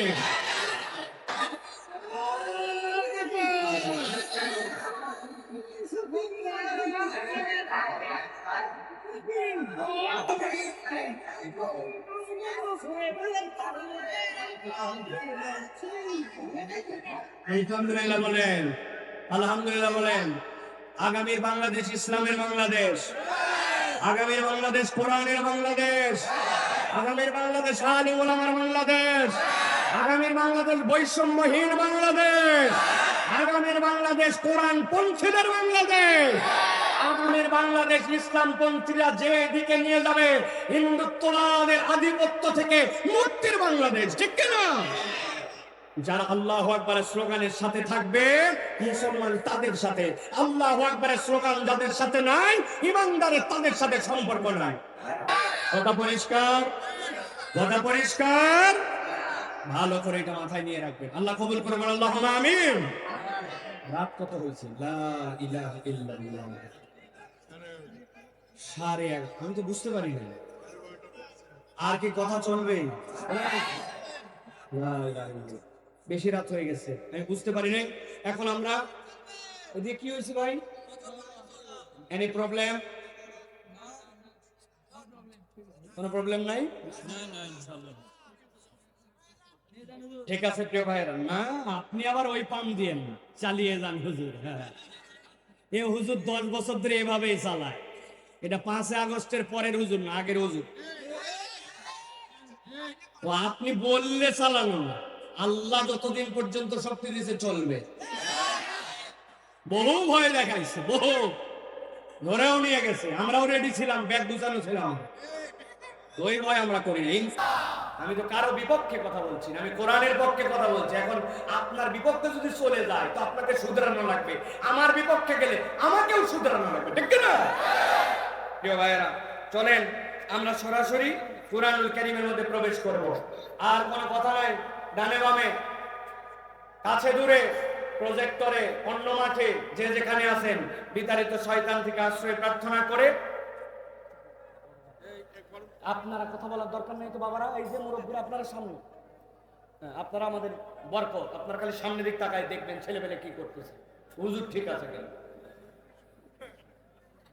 সকলে আমরা বিতাড়িত শয়তান থেকে আশ্রয় প্রার্থনা করে সমস্বরে আমরা একদম জড়তা ছাড়া সকলে মিলে আমরা কোরআনে প্রবেশ করব। সকলে আমার সাথে পড়েন, আউযু বিল্লাহি মিনাশ শাইতানির রাজীম, বিসমিল্লাহির রাহমানির রাহিম, ওয়াতলু আলাইহিম নাবা'আল্লাযী আতাইনাহু আয়াতিনা فانسلخ منها فأتبعه الشيطان فكان من الغاوين। আমার আল্লাহ রাব্বুল আলামিন নবীজি সাল্লাল্লাহু আলাইহি সাল্লামকে বলছেন, ওয়াতলু আলাইহিম, ও আমার হাবিব আপনি আপনার উম্মতের কাছে তেলাওয়াত করেন। মুফাসসিররা ব্যাখ্যা করছেন কেন আল্লাহ রাব্বুল আমিন এই জায়গায় কুল ইয়া আইয়ুহান নবী বলেন নাই, কেন আল্লাহ রাব্বুল আমিন নবীজিকে অন্য কোন সম্বোধন করেন নাই, আল্লাহ কেন বললেন ওয়াতলু আলাইহিম, আপনি আল্লাহর পক্ষ থেকে এটা তেলাওয়াত করে শোনান। গভীর মনোযোগে খেয়াল করেন, হযরত ইব্রাহিম আলাইহিস সালাম তার 2 সন্তান, বড় সন্তান তার ইসমাঈল আলাইহিস সালাম, ছোট সন্তান তার ইসহাক আলাইহিস সালাম। ওই ইসমাঈল আলাইহিস সালামকে আল্লাহর নবী খলিলুল্লাহ যখন মক্কা অঞ্চলে রেখে চলে গেলেন জাজিরাতুল আরবে, ওইখানে যখন এরপরে সংক্ষেপ করে বলছে আল্লাহ রাব্বুল আমিন জাজিরাতুল আরবকে এরপরে জমজম দিয়া এরপরে রাব্বুল আমিন আবাদ করলেন। হাজরা আলাইহিস সালাম যখন সেই জায়গায় আল্লাহ রাব্বুল আলামিন এরপরে ইব্রাহিম আলাইহিস সালামকে প্রেরণ করলেন। ইব্রাহিম আলাইহিস সালাম আসলেন, খানায় কাবা নির্মাণ করলেন। খানায় কাবা নির্মাণ করার পরে আল্লাহ রাব্বুল আলামিন এরপরে তার দিলের মধ্যে ঢেলে দিলেন, ও আমার পয়গম্বর আপনি এবার এমন একটা দোয়া করেন যেই দোয়াটা আপনার জন্য শেষ জামানার একজন পয়গম্বরের ঘোষণা হবে। আপনি হবেন ওই বক্তার জন্য, ওই মেহমানের জন্য ঘোষক। ইব্রাহিম খলিলুল্লাহ ঘোষণা দিচ্ছেন, আর সাথে সাথে ইসমাঈল জবিহুল্লাহ ওই ইব্রাহিমের ডাককে সত্যায়ন করে করে আমিন বলতেছেন আর কবুল করতেছেন রব্বুল আলামিন। আর জায়গাটা হচ্ছে বাইতুল্লাহ। আল্লাহ নবী দোয়া করছেন, ওয়া ইয ইয়ারফাউ ইব্রাহিমুল কওয়াইদা মিনাল বাইতি ওয়া ইসমাঈল, ইসমাঈলকে নিয়ে খানায় কাবা নির্মাণ করার পরে হাত তুললো ইব্রাহিম, রব্বানা ওয়াবআস ফীহিম রাসূলা, রাসূল আপনি প্রেরণ করেন যার এক নম্বর কাজ হবে ইয়াতলু আলাইহিম আয়াতিক, আপনার আয়াতগুলো তেলাওয়াত করে শোনাবেন, ওয়া ইউযাক্কিহিম ওয়া ইউআল্লিমুহুমুল কিতাব ওয়াল হিকমা। আল্লাহ রাব্বুল আলামিন ইব্রাহিম আলাইহিস সালামের দোয়াকে কবুল করলেন। ইসহাক আলাইহিস সালাম থেকে লক্ষ লক্ষ পয়গম্বর, ইব্রাহিম আলাইহিস সালামের ইসমাইল থেকে কোন পয়গম্বর নাই, একজন পয়গম্বর আসলেন, তিনি হচ্ছেন মুহাম্মাদুর রাসূলুল্লাহ সাল্লাল্লাহু আলাইহি ওয়াসাল্লাম। আল্লাহ নবী বলছেন আমার জন্য যে দোয়া করেছিলেন ইব্রাহিম আলাইহিস সালাম, আমি সেই দোয়ার ফসল ওই যে ইব্রাহিম আলাইহিস সালাম বলেছেন ওয়াতলু আলাইহিম। আল্লাহ বলছেন নবী আপনাকে দায়িত্ব দেওয়া হচ্ছে, আপনি এবার একটু তেলাওয়াত করে তাদেরকে শোনান। কি শোনাবেন ভালো করে খেয়াল করেন। নাবাহা একটা সংবাদ, আল্লাযী যে বিষয়ে, আতাইনাহু বা যাকে আল্লাহ রাব্বুল আমিন দান করেছিলেন। হযরত আব্দুল্লাহ ইবনে মাসউদ বলছেন আল্লাহ রাব্বুল আমিন কার কথা এখানে বলতে বললেন? তিনি বলছেন মূলত এই ব্যক্তিটা ছিল ওই ব্যক্তি যেই ব্যক্তিটার বাড়ি ছিল ফেরাউনের ওই জায়গাতে মিশর অঞ্চলে। লোকটার নাম ছিল বালআম ইবনে আবার। বালআম ইবনে আবার এত বিখ্যাত কেন? আল্লাহ কেন তার কথা এখানে বললেন? বালআম ইবনে আবার এই জন্য বিখ্যাত, ওই বালআম যদি আল্লাহর কাছে কখনো হাত তুলতো, তার হাত তুলতে দেরি, কবুল হইতে দেরি হতো না। সুবহানাল্লাহ, মুস্তাজাবুদ দাওয়া। আপনারা ঘটনা জানেন, উম্মতে মুহাম্মাদের মধ্যে আল্লাহ এমন কতগুলো লোক রেখেছেন, আল্লাহ নবী বলছেন ওই মানুষগুলোর চেহারা সুরাত ভালো না, দেখতে ভালো না, ছিন্ন বস্ত্র, চুলগুলা এলোমেলো, কিন্তু আল্লাহ নবী বলছেন লাউ আকসামা, আবার আল্লাহ নবী বলছেন যদি ওই ব্যক্তির আল্লাহর কাছে চায়, কসম করে আল্লাহ অবশ্যই অবশ্যই দেন। আল্লাহু আকবার। হযরত আহমদ ইবনে হাম্বল মিশরে গেছিলেন, একটা হাদিস নেওয়ার জন্য এশার নামাজ পড়েছেন, এত ঠান্ডা ঠান্ডা, চিন্তা করেছেন যে রাবির কাছে যাবো, এই রাবি নাই, আজকে তো হাদিসটা নেওয়া হলো না, আগামীকালকে সকালে নিব। গাট্টি বসকানি মসজিদের কোনায় আহমদ ইবনে হাম্বল বসে আছেন। মুয়াজ্জিন এসে বলছে মুসাফির সবাই বেরিয়ে গেছে, এই মসজিদে রাত্রে থাকার নিয়ম নাই, আল্লাহর রাস্তায় আপনাকে বেরোতে হবে, মাইন্ড করেন না। কত বড় আলেম, যুগ শ্রেষ্ঠ আলেম, যার থেকে বড় আলেম ওই জামানায় কেন কিয়ামত পর্যন্ত হওয়া মুশকিল, তাকে বলছে মসজিদে থাকা যাবে না, চেনে না। উনি আস্তে করে মসজিদ থেকে বের হয়ে বাহিরে তাকায়, দেখে দূরে একটা দোকান, সেই জায়গায় একটু আগুন জ্বলে। চিন্তা করছে অন্তত আগুনের কাছে যায় বসি, তাইলে তো অন্তত রাতটা আমার গরমে গরমে পার হবে। যে ওই জায়গায় বসে চুপচাপ বসে আছেন আর তাকায় দেখতেছেন যেই ছেলেটা দোকানদারি করতেছে, ইয়াং ম্যান, 20 থেকে 25 বছরের মতো বয়স, কিন্তু অদ্ভুত তার কিছু আচরণ আছে। আটা ঢাললো, মুখটা বিড়বিড় করে কি জানি বললো, এরপরে রুটির মধ্যে পানি দিল, আটার মধ্যে কি জানি বললো, এরপরে আটা গুলালো, কি জানি বললো, রুটি বেললো, মুখ দিয়ে কি জানি বললো, রুটি সেকলো, কি জানি, এই দুটা রুটি দেন। রুটি দেওয়ার জন্য নিয়ে যাচ্ছে, আবার তখন দেখতেছে আবার কি জানি বলতে বলতে যায়। আজব, এইটা বহুতক্ষণ দেখে ইমাম আহমদ ইবনে হাম্বল তার কাছে বলছেন, যুবক অনেকক্ষণ ধরে তোমাকে দেখছি। যুবকও বলছে আপনি কোনো কিছুর অর্ডার দেন নাই, বসে আছেন, আপনাকে অনেকক্ষণ ধরে দেখেছি, ঘটনা কি? বলছে যুবক তুমি যে এই যে যা কাজ করো, তোমার ঠোঁট মুখ সবসময় নড়তে থাকে, তুমি কি হাফেজে কোরআন নাকি? বলছে না। বলে তুমি ঠোঁট নড়াই নড়াই কি বলো? বলছে আমার একটা অভ্যাস আছে, আমি যত যাই করি না কেন আমি সব সময় আল্লাহর কাছে ইস্তিগফারের হালতে থাকি, আস্তাগফিরুল্লাহ আযীম আল্লাযী আতুবু ইলাইহি লা হাওলা ওয়ালা কুওয়াতা ইল্লা বিল্লাহ। আমি এটা পড়তেই থাকি সব সময়। ও পথিক মুসাফির, আর জানো নাকি তুমি আমি যে এইটা পড়ি আমার কি লাভ হয়? পথিক বলছে আমি তো শুনতে চাইছিলাম, খালি মুখ নড়াও কেন, আর তুমি আরো বলতে চাও কি লাভ হয় বলো? বলছে শোনো, আল্লাহকে সাক্ষ্য রেখে বলতেছি, আমি এই যে আস্তাগফিরুল্লাহর হালতে থাকি, আল্লাহ এইটার দ্বারা আমার জীবনে একটা নিয়ামত দিয়েছে। কি নিয়ামত? আমি আল্লাহর কাছে যা চাই তাই কবুল হয়ে যায়। আহমদ ইবনে হাম্বল কিচ্ছু বলেন নাই, নিজের কথা বলতেছে। আহমদ ইবনে হাম্বল বুঝবে কেমনে কবুল হয় কি হয় না? এবার যুবক আক্ষেপ করে বলছে, তবে পথিক শোনো, আল্লাহর কাছে যা চাই তাই কবুল হয়, কিন্তু আমার একটা দোয়া কবুল হয় নাই। সব বললে কবুল, আবার বলছো একটা কবুল হয় নাই, সেটা আবার কে? বলতেছে শোনেন, আমার মা একটা বাড়িতে আছেন, ওই মা বৃদ্ধ হয়ে গেছেন, তাকে দেখার জন্য আমি ছাড়া কেউ নাই। খাওয়াতে হয়, তুলতে হয়, পড়তে হয়, এই জন্য মাকে ছেড়ে দূরে কোথাও যেতে পারি না। কিন্তু আমার দিলের মধ্যে বড় তামান্না, যদি একটু ফুরসত পাইতাম। আল্লাহর কাছে কতবার বলছি, শুনেছি মদিনায় নাকি এমন একজন আলেম আছেন যিনি নবীর হাদিস পড়ান, নবীর হাদিস সংকলন করেন, তার নাম নাকি আহমদ ইবনে হাম্বল। আমি একটু তাকে দেখতে চাই, কিন্তু এই দোয়াটা আমার এখনো কবুল হয় না। আহমদ ইবনে হাম্বল দাঁড়ায় গেছেন, গায়ের পশম দাঁড়ায় গেছে। আরে একটু আগে বলছিলাম যা দোয়া করে তাই কবুল হয়, এখন তো বিশ্বাস করছিলাম কি করছিলাম না, কিন্তু এখন ওই ছেলের কথা শুনে তো নিজের গায়ের লোম নিজে দাঁড়ায় গেছে। সাথে সাথে আহমদ ইবনে হাম্বল নিজেকে ধরে রাখতে পারেন না, ওই যুবক আল্লাহ তোর সব দোয়া কবুল করছে না যুবক। বলে আপনি বললেই হবে নাকি? বলে হ্যাঁ বললেই হবে। তুমি দোয়া করছিলা আল্লাহ যেন আহমদ ইবনে হাম্বলের কাছে মদিনায় নিয়ে যায়, কিন্তু আল্লাহ তোর দোয়া এমন পছন্দ করছে, আল্লাহ আহমদ ইবনে হাম্বলের কাছে তোরে নিয়ে যায় নাই, কবুল করে আমি আহমদ ইবনে হাম্বলকে তোর সামনে হাজির করাইয়া দিয়েছে। হযরত আব্দুল্লাহ ইবনে মাসউদ বলছেন, লোকের নাম বালআম ইবনে আবার, ফেরাউনের সময়ের লোক, যা দোয়া করে কবুল হয়। লোকজন আসছে, আপনি একটু ফেরাউনের বিপক্ষে একজন বিরাট বিদ্রোহ ঘোষণা করছে, মুসা তার নাম, তার বিপক্ষে আপনি একটুখানি বদদোয়া করেন। বলছে আমি তো এই বদদোয়া করতে পারবো না। কেন পারবেন না? আমি দেখছি ওই লোক হাত এরকম করে বগলের মধ্যে দেয়, বের যেই না করে হাত দিয়ে সূর্যের মতো আলো বের হয়, কিন্তু তার কোনো গরম নাই, কষ্ট নাই।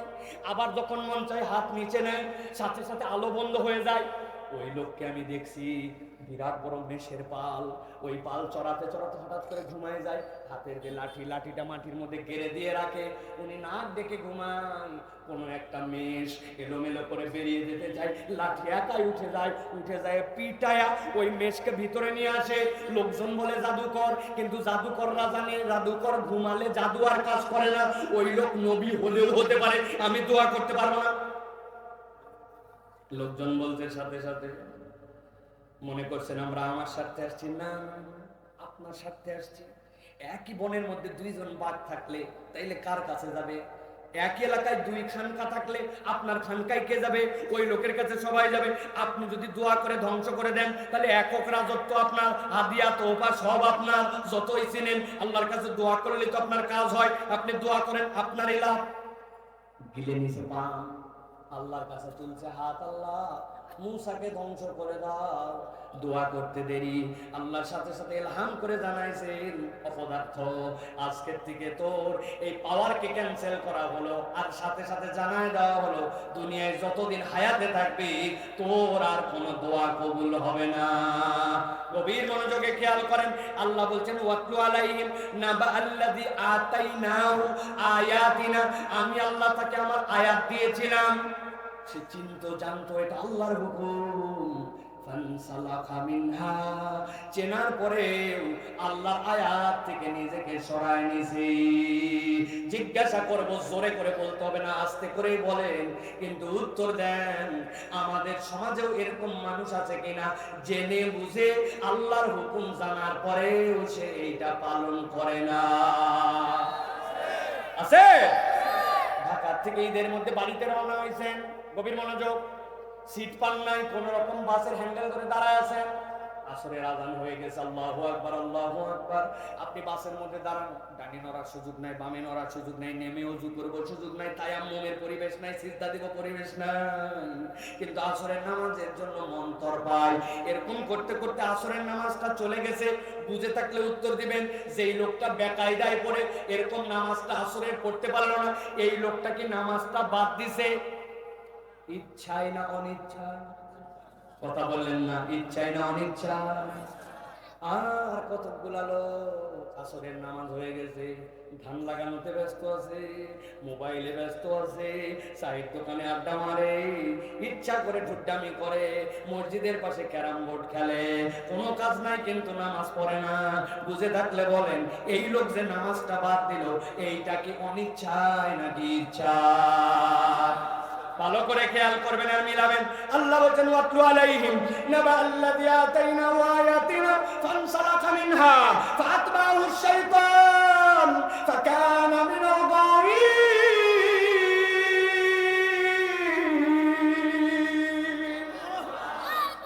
আমার আল্লাহ বলছেন যারা জেনে বুঝে আল্লাহর আয়াত থেকে মুখ ফিরিয়ে নেবে, আল্লাহ বলছেন ফাতবাহু শাইতান, শয়তান তার অনুগামী হবে। একবার যার পিছে শয়তান লাগবে, আল্লাহ বলছেন ফাকানা মিনাল গাওয়িন, ওই ব্যক্তির পথভ্রষ্ট হওয়া ছাড়া আর উপায় নাই। খেয়াল করেন, আপনার বাচ্চাকে আপনি বকা দিচ্ছেন, দেখেন তো রংপুরের দিকে এরকম বকে কিনা। এই বাচ্চা শয়তানি করবি না, এই কাজ কর, বাজে কাজ করবি না, এটা বলেন কিনা আপনি? শয়তানি করবি না মানে কি? যেই কাজটা মানা করতেছেন আপনি মনে করতেছেন এটা শয়তানি কাজ, ওই কাজ করলেও শয়তানের অনুসরণ করবে, ঠিক কিনা? কিন্তু আল্লাহ এই জায়গায় ভিন্নভাবে কথা বলছেন, আমি বোঝানোর জন্য চেষ্টা করছি। খেয়াল করেন, আল্লাহর আয়াত থেকে আপনি জেনে বুঝে মুখ ফিরাই নিয়েছেন, শয়তানের আপনি অনুসরণ করেন না। আল্লাহ বলছেন ফাআতবাহু শাইতান, এখন শয়তানি তার অনুসরণ করে। আর একবার যার পিছে শয়তান লেগে যায়, আল্লাহ বলছেন ফাকানা মিনাল গাওয়িন, ওই ব্যক্তি নিশ্চিত পথভ্রষ্ট হয়ে যায়। তাহলে এই জায়গায় অপরাধ পাওয়া গেল দুইটা, একটা হচ্ছে আল্লাহর আয়াত থেকে জেনে বুঝে মুখ ফিরানো, 2 নম্বর শয়তানের অনুসারী হয়ে যাওয়া, ঠিক না? চলেন সামনে আগাই। আল্লাহ রাব্বুল আলামিন নবীকে বলছেন ওয়ালাউ শি'না লারাফানাহু বিহা, ও আমার হাবিব, ওই লোককে যে নিদর্শন দেওয়া হয়েছিল, লোভে পড়ে দুনিয়ার স্বার্থে নানান দিকে তাকায়া আল্লাহর অনুগামী হলো না, ওয়ালাউ শি'না লারাফানাহু বিহা, যদি আমি আল্লাহ চাইতাম আমার আল্লাহর পথে তুই থাকতি, হয়তো একটু মুশকিল হতো, একটু কষ্ট হতো, একটু তোর জন্য দুনিয়াটা সংকুচিত হতো, ওয়ালাউ শি'না লারাফানাহু বিহা, কিন্তু আমি আল্লাহ চাইলে তার মর্যাদা আসমানে উঠায় দিতাম। সুবহানাল্লাহ। কিন্তু আল্লাহ বলছেন সে তো আল্লাহর কথা শুনলই না, উল্টা আরো 2টা অপরাধের মধ্যে নিজেকে জড়িত করলো। তাহলে আগে ছিল অপরাধ 2টা, নতুন করে অপরাধ 2টা, তাহলে টোটাল অপরাধ কয়টা? বললেন না যারা, কয়টা? হাতগুলা নিচে নাও, কেন নাও, রেডি করেন হাত, রেডি রেডি নিচে রেডি করছেন। আমি যেই বলবো অপরাধ কয়টা, সব হাত উপর দিকে তুলে দেখাতে হবে 4টা। অপরাধ কয়টা? সব হাত ওঠে নাই, আরেকটা সুযোগ দিলাম আপনার, অপরাধ কয়টা? লাস্ট চান্স এইটা, যারা উঠান নাই আপনার, অপরাধ কয়টা? আপনার চিন্তা করছেন হুজুর বহু জীবনে ওয়াজ শুনলে কি শুরু করছে হুজুর, তাই না? আমার টার্গেট আছে একটা, এই ওয়াজটা অন্তত বাড়িতে নিয়ে যেতে হবে, কমেস কম আগামী 5 বছর এই জায়গায় আমি আর আসতে পারবো না। ভালো করে খেয়াল করেন, অপরাধ 4টা, প্রথমে গেছে 2টা। আল্লাহ বলছেন ওয়ালাউ শি'না লারাফানাহু বিহা, আমি আল্লাহ চাইলে তার মর্যাদা বাড়াই দিতাম, কিন্তু ওই লোক 3 নম্বর অপরাধে পড়লো, ওয়ালাকিন্নাহু আখলাদা ইলাল আরদ। আল্লাহ বলছেন ওই ব্যক্তিটা তার অভিরুচিটা নিরেট দুনিয়ামুখী করে দিল। আরবিতে খুলদুন শব্দের অর্থ ওই সকল প্রাণী, যেই সকল প্রাণী সব সময় মাটির দিকে মুখ করে থাকে। একটা প্রাণীর নাম বলেন, সবসময় মাটির দিকে মুখ করে থাকে না? গরু। কি আর কি বলেন? আরেকটা বলেন, আরেকটা বলেন। কিন্তু অনেক ছাগল তো আমরা দেখি মাঝে মাঝে 2 হাত উপরে তুলে সিমের পাতা খায়, খায় না ভাই? নতুন একটা গাছ লাগাইছেন, টার্গেট করে করে ওইটাই খাবে, ঠিক না? কিন্তু কতক্ষণ?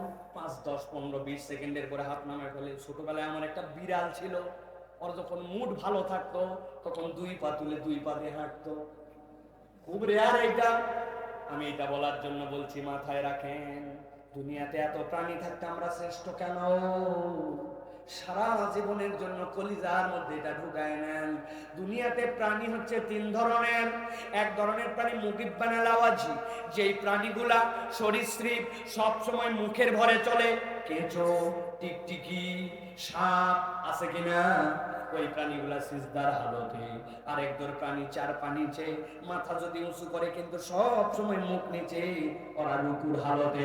আর এক শ্রেণীর প্রাণী মানুষ, যেই মানুষকে আল্লাহ মাথা উঁচু করার তৌফিক দান করেছেন, মাথা উঁচু, তারপর আল্লাহ তাকে শ্রেষ্ঠত্ব মাথা উঁচু করার কারণে দেন নাই। কেন দিয়েছেন? মিলান হিসাব মিলান দেখেন তো, ওই বান্দার মাথা উঁচু কিন্তু আল্লাহু আকবার বলে দাঁড়ায় গেছে, বলছে আমার মাথা উঁচু কিন্তু আল্লাহ সবচেয়ে বড়। এরপরে সানা পড়ছে, তারপরে সূরা ফাতিহা, তারপরে অন্য সূরা, এরপরে রুকুতে চলে গেছে। দুনিয়ার যত রুকুকারী প্রাণী তার মতো মাথা নিচু করে বলছে সুবহানা রাব্বিয়াল আযীম। আমি যখন রুকুকারী, আমার মাথা যখন দুনিয়ার ওই চতুষ্পদ জন্তুদের মতো মাথা নিচু, আমি তখন বলছি আমার রব সবচেয়ে মহান, রব্বিয়াল আযীম।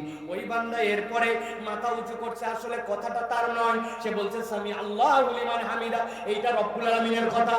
আমার বান্দা এতক্ষণ পর্যন্ত যা বলছে ভুল হয়েছে, অমনোযোগী ছিল, চেষ্টা করছে মনোযোগ ধরার, কিন্তু বান্দা মনে করো না এগুলা তোমার রব শুনে নাই। সামি আল্লাহু, আল্লাহ শুনেছেন তারটা, লিমান হামিদা, যেই ব্যক্তি আল্লাহর জন্য হামদ করেন, সুবহানাল্লাহ। বান্দা বলছে আল্লাহ আমি খুশি, রব্বানা লাকাল হামদ। এরপরে বান্দা আল্লাহু আকবার বলে সিজদায় চলে গেছে।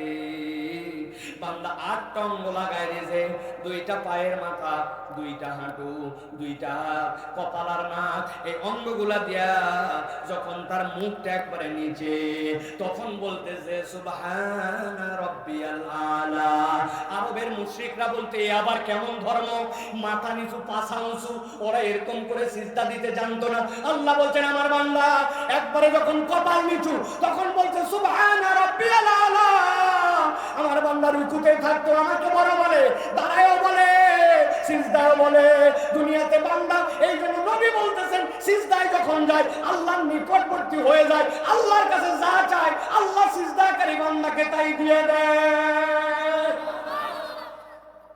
আমার আল্লাহ বলছেন কিন্তু এই ব্যক্তির চরিত্র কি, ওয়ালাকিন্নাহু আখলাদা ইলালা, এই ব্যক্তিটা নিরেট দুনিয়াদার হয়ে গেছে।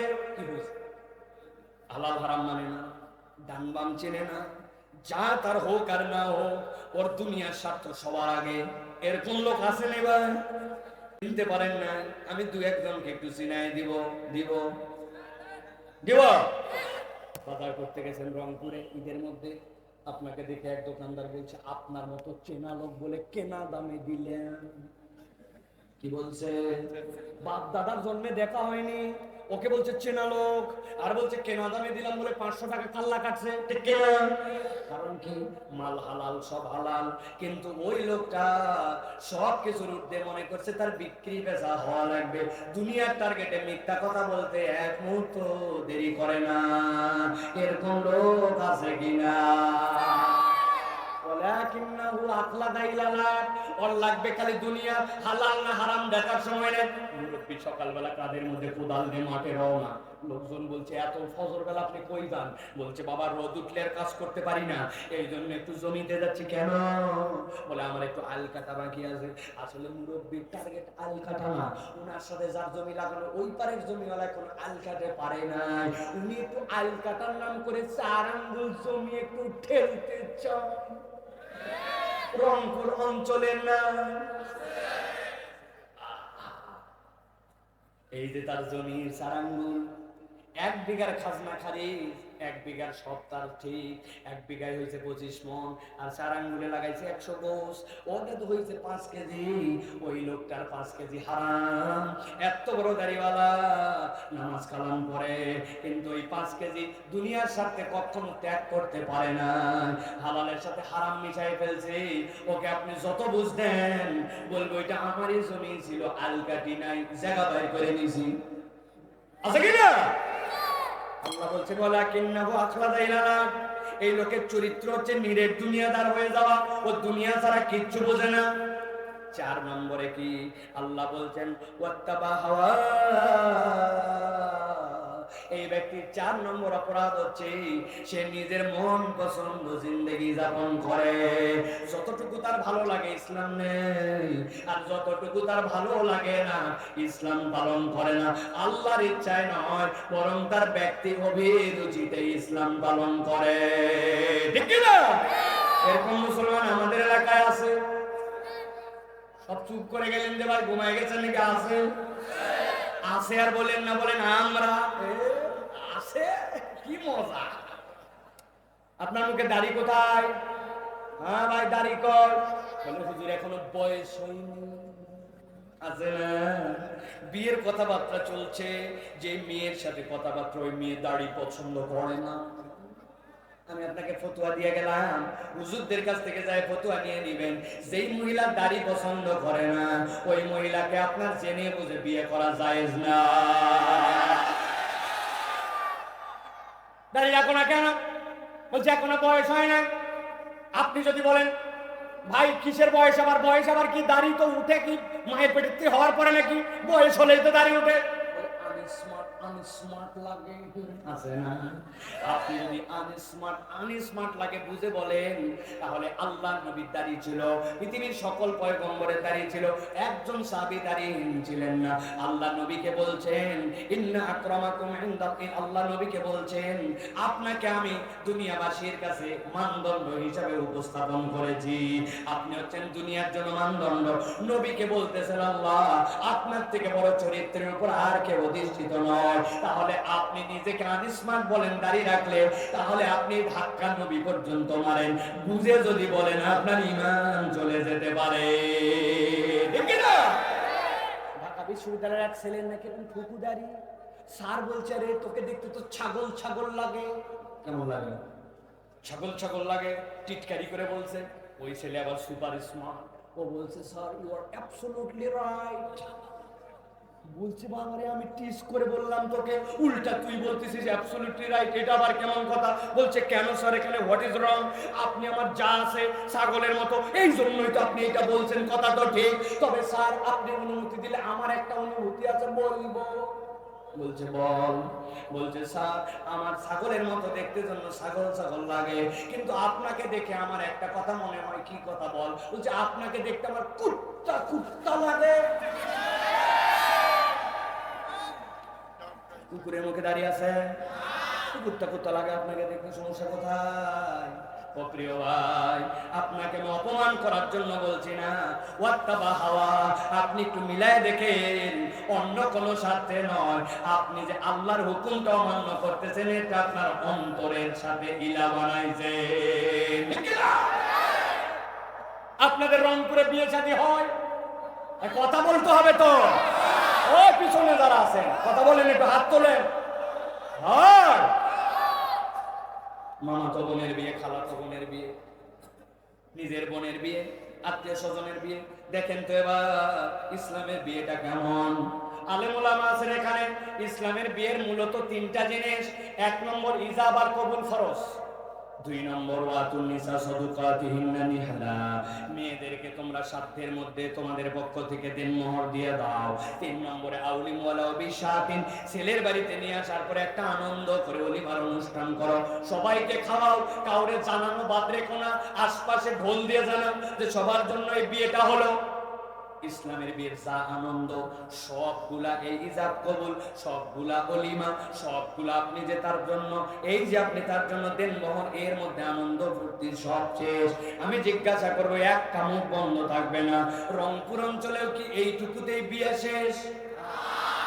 7 দিন আগের থেকে হলুদ সন্ধ্যা, 3 দিন আগে মেহেদি সন্ধ্যা, 2 দিন আগ থেকে মিউজিক সন্ধ্যা, আর 15 দিন আগের থেকে এলাকার সবচেয়ে ভালো ভালো টেক বক্স নিয়ে যায় বাড়ির ছাদে দাঁড় করায় দিয়া 2 দিক থেকে এলাকা মাঠ করে দিছে। আসেনি এই ঢিষ্টির বাড়ির থেকে একজন হাজী সাহেব রওনা দিয়ে আসছে। আসার পরে লোকজন তো চাই, হাজী সাহেব আপনার বাড়ির থেকে এত সাউন্ড, এত বিয়েতে অত্যাচার, কি ব্যাপার শুরু করছেন কি আপনি? হাজী সাহেব মানুষ, তোর বেটি আছে, বিয়ে দেওয়া লাগবে নি। সমাজ একটা আছে, এলাকার ছেলেপেলেরা করে, স্বল্পল মানুষ, একটু করতে দেওয়া লাগে, এই সব কথা বলে বুঝতে বলছে রাগ করিস না, একটা দিন একটু ধৈর্য ধর, চল আমরা নামাজ পড়ে নেই। ভালো করে বুঝে থাকলে বলেন, যেই লোক নামাজ পড়ে হাজী সাহেব আবার বলতেছে সমাজ একটু করা লাগে, এলাকার লোকের সাথে একটু তাল দেওয়া লাগে, তার মানে আল্লাহ মানে আবার তার অন্তর সমাজকেও গিলা বানাইছে। ঠিক না? এতে গেল নিম্ন স্তর, সর্ব উপরে একটা আছে, বলবো বলবো ভালো করে খেয়াল করেন, সমাজের মধ্যে এক শ্রেণীর লোক আছে, উনার কাছে আপনি বলবেন নামাজ কারেক্ট, রোজা কোনো আপত্তি নাই, হজ করার জন্য রেডি আছে প্রয়োজনে, কিন্তু যদি বলা হয় দেশের টাকা যারা বিদেশে পাচার করলো, দেশটাকে যারা ফতুর বানালো, রাস্তাঘাট যারা খাইয়ে ফেললো, দুর্নীতি যারা করলো, আর যারা অন্যায় করে নারীদের সাথে, ওদেরকে চলেন আমরা আল্লাহর আইনে বিচার করে, যে কথা বলবেন সাথে সাথে বলবেন সাইফুল্লাহ ভাই তো দলীয় বক্তা মনে করছিলাম না, ইনিও দেখি দলীয় কথা বলে। আছে না? আল্লাহ আইনের কথা বললে নামাজি সাহেব, রোজাদার সাহেব দলীয় কথা বলে, দলের কথা খোঁজে, অথচ নামাজ রোজার ইসলামে আপত্তি নাই, আল্লাহর বিধান দিয়ে আল্লাহর দুনিয়া চলুক, খেলাফত প্রতিষ্ঠিত হোক, ওই ইসলাম পালন করতে ওনাদের আপত্তি আছে। ঠিক কিনা? এরকম লোক আছে নাকি ভাই? ভালো করে বোঝেন, ভালো করে বোঝেন। আপনি যদি আল্লাহর কাছে একটা স্বীকারোক্তি দেন, দেখেন তো আমাদের ঢাকার সাথে আপনাদের এই কালেমার মিল আছে কিনা। আমানতু বিল্লাহি ওয়া মালাইকাতি ওয়া কুতুবিহি, মিল আছে? একটু হো বলেন আছে, আর একটু আসতে বলেন আছে। মানে কি? আশহাদু আল্লা ইলাহা ইল্লাল্লাহ আর আমানতু বিল্লাহ অনেকে গুলায় হালাইছি। আশহাদু আল্লা ইলাহা ইল্লাল্লাহ মানে আমি সাক্ষ্য দিচ্ছি, আর আমানতু বিল্লাহ মানে সাক্ষ্য দিচ্ছি না। আমানতু বাদে আসার কারণে এরপরে আমি মেনে নিলাম, কি মেনে নিলাম? আল্লাহ, তার ফেরেশতা, তার যত কিতাব এবং কিতাবের ভিতরে যা কিছু আছে, ওয়া মালাইকাতিহি ওয়া কুতুবি, বুঝে থাকলে বলেন তো আপনাকে আল্লাহর কিতাবের এর মধ্যে যা যা মানতে চেয়েছেন এর মধ্যে কিছু বাদ দিয়ে মানছেন নাকি? আল্লাহর কিতাবে যা আছে আপনি সব মানছেন, কিন্তু আপনি আল্লাহর হুকুম মানবেন না, আল্লাহ রাব্বুল আমিনের জীবন বিধান দিয়ে দুনিয়া চলুক এইটা আপনি নিতে পারবেন না। এখন যারা এরকম, তাদের বাঁচার দরকার আছে কিনা? কথা বললেন না যে ভাই, বাঁচার দরকার আছে কিনা? আমি একটা বুদ্ধি বার করছি বাঁচানোর, আপনাদেরকে বলে দিতে চাই, তবে যাওয়ার সময় তারা হাত মুসাফা করে 50 টাকা করে দিবেন, তাদেরকে খালি বলবো। রাজি আছেন আপনারা? আন্দাজে হো বলেন না, বলবে হুজুর খুচরা না, টাকা আনতে মনে নেই, এটা গাড়ি ভাড়া, এইগুলা চলবে না, 50 টাকা দেওয়া লাগবে। রাজি? বুঝেন কিন্তু? রাজি? ঠিক আছে, তাহলে দেখেন যদি বুদ্ধি পছন্দ হয় তাহলে মাইনে নিয়েন। আমরা নতুন করে এখন থেকে কালেমা ঠিক করে নিব, রংপুরের লোক আমরা পড়বো এখন থেকে আমানতু বিল্লাহি ওয়া মালাইকাতিহি ওয়া কিছু কিছু কুতুবি, পড়বেন আমানতু বিল্লাহি ওয়া মালাইকাতি ওয়া যদ্দুর বুঝি তদ্দুর কুতুবিহি। কবরে যায় ফেরেশতা বলছে কি ব্যাপার, কি ব্যাপার? বলতেছে আমি আগেই বলে আসছিলাম যদ্দুর বুঝি তদ্দুর কুতুবি, আমার ধরো না। আজ হবে আর হবার লয়, বাটাম কিন্তু একটাও মাটিতে পড়বে না, সবগুলা পিঠে। ঠিক না? এই জন্য ভালো করে বোঝেন, অপরাধ 4টা, কয়টা? এই যে ভুলে গেছেন, কয়টা? 1 নম্বর কথা শেষ আমার, আল্লাযী আতাইনাহু আয়াতিনা ফানসালাকা মিনহা, জেনে বুঝে আল্লাহর আয়াত অস্বীকার করছে, গভীর মনোযোগ। 2 নম্বরে শয়তানের অনুগামী হয়ে গেছে। 3 নম্বর নিরেট দুনিয়াদার। 4 নম্বর নিজের পছন্দ মতো জিন্দেগি। বুঝছেন তো এই পর্যন্ত?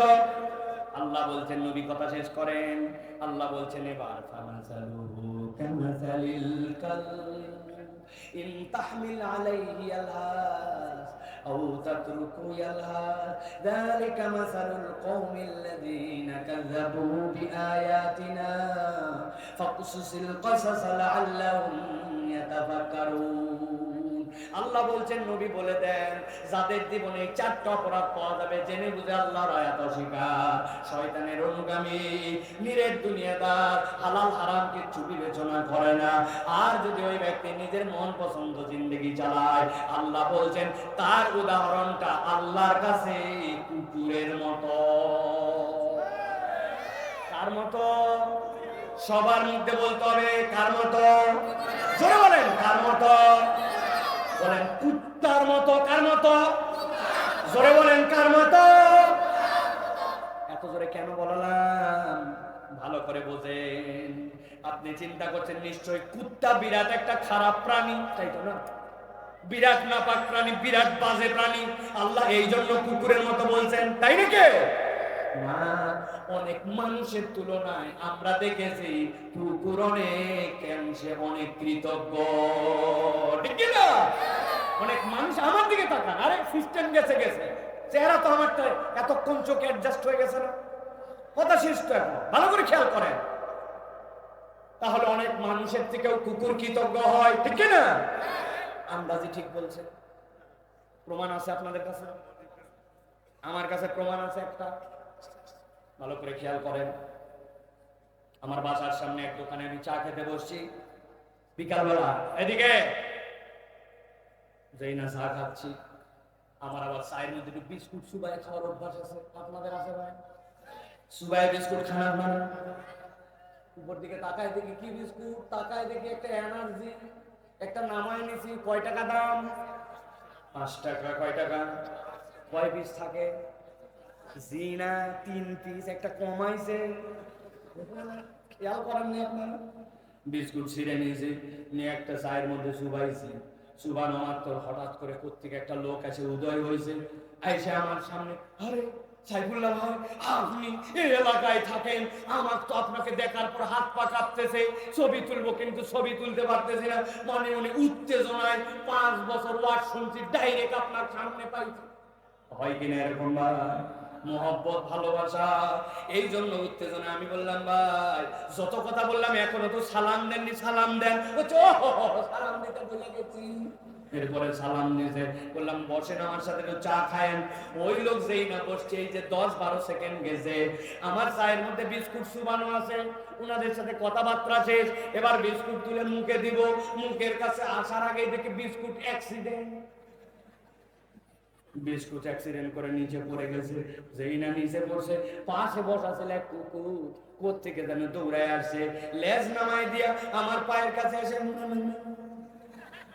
সাইটে খাওয়া শেষ। ওই দিনের মতো ঘটনা শেষ, বাড়িতে চলে গেছি। পরের দিন আবার বিকালে এসে চা খেতে বসছি, যেই না ওখানে চা খেতে বসছি, কোত্থেকে যেন একটা কুত্তা আসছে, লেজ নামায় দিয়া মাথা নিচু করে এরকম করতে করতে আমার কাছে, এই কুত্তা সরা বলে, কুত্তা সরানো লাগবে না, আপনাকে ডিস্টার্ব করতে আসে নাই, গতকালকে আপনি ধরে বিস্কুট খাওয়াইছিলেন, ওইটার কৃতজ্ঞতা জানানোর জন্য আসছি। আমি রংপুরের মানুষের কাছে শেষ জিজ্ঞাসা করব, উত্তর দেন, গতকালকে কি আমি বিস্কুট খাইয়েছিলাম নাকি বিস্কুট হাত থেকে পড়ে গেছিল? আমার হাতের পড়ে যাওয়া বিস্কুট খেয়ে পরের দিন লেজ ডাউন দিয়ে মাথা নিচু করে আমাকে কৃতজ্ঞতা জানাতে আসছে কুকুর।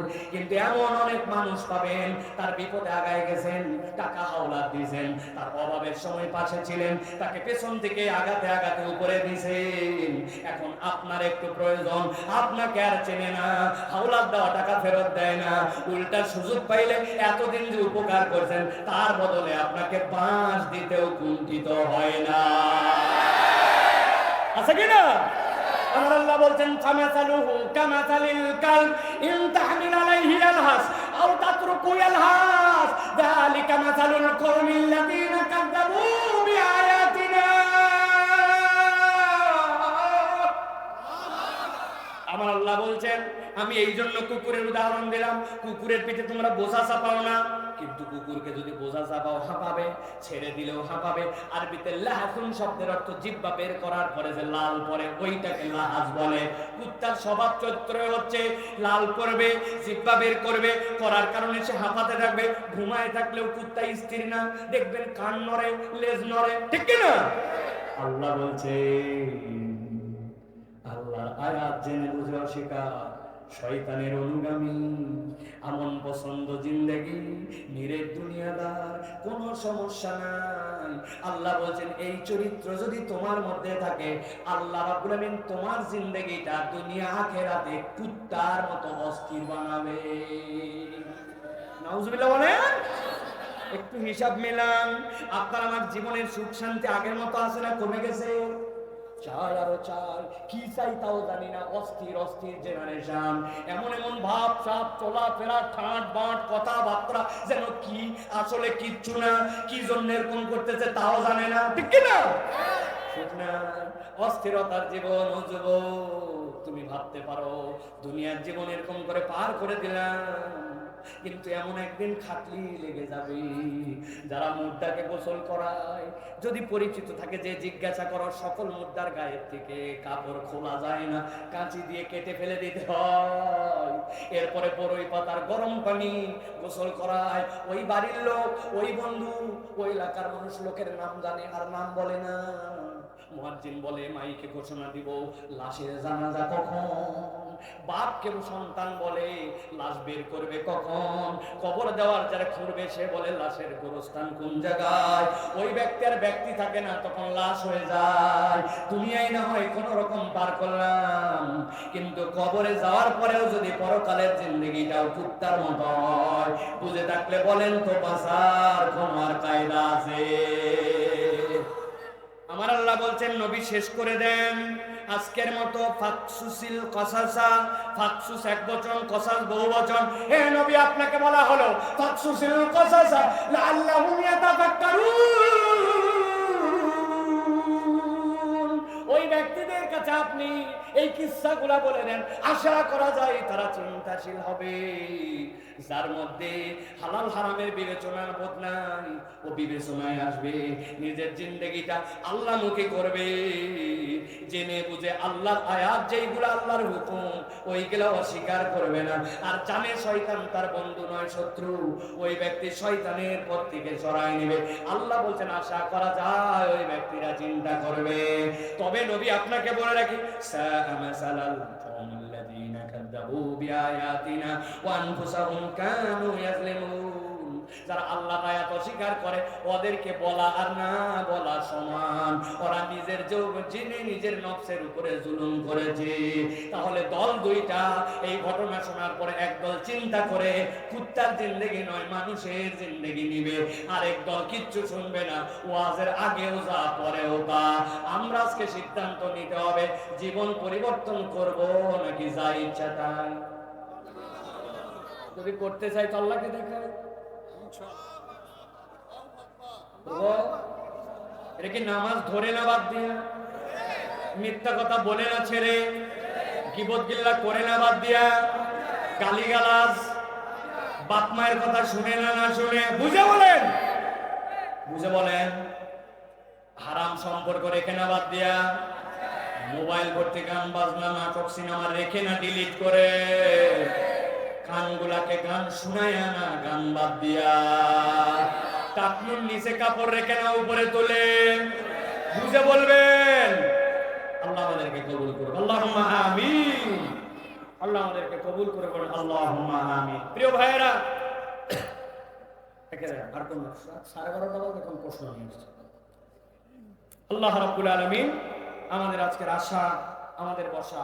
আমি কিন্তু বলে আসছিলাম, আমাদের কর্তৃপক্ষের ভাইরা আমাকে অনেক মহব্বত করেন, ভাই আমার ওয়াজ কিন্তু আমাকে 9টা থেকে 9:30 দিত। আমি অল্প কথায় ওয়াজ করতে পারি না, লম্বা ওয়াজ করতে হয়। আপনারা সময়ের মূল্যায়ন করেন, আমি কি করবো, আমি তারপরে 12:30 পর্যন্ত বলছি। এখন প্রশ্ন উত্তর অনেক দূরের দূরের মানুষ আছে, সেইগুলা যাবে, এগুলো প্রশ্ন উত্তর রেখে দিচ্ছি, অন্য কোনো মাহফিলে দিব ইনশাআল্লাহ। এই জন্য আজকে আর কোনো প্রশ্ন উত্তর হবে না। প্রিয় ভাইয়েরা, আমি মুগ্ধ হয়েছি আজকে রংপুরে আপনাদের কাছে এসে, আমি সত্যি কৃতজ্ঞতায় আবদ্ধ হয়েছি। আমি উত্তরবঙ্গের মানুষ, যদিও লেখে আব্দুল্লাহ মোহাম্মদ সাইফুল্লাহ ঢাকা, আমি ঢাকা না, ঢাকা আমার বাসা, আমার জন্মস্থান নওগাঁ। কোন জায়গা?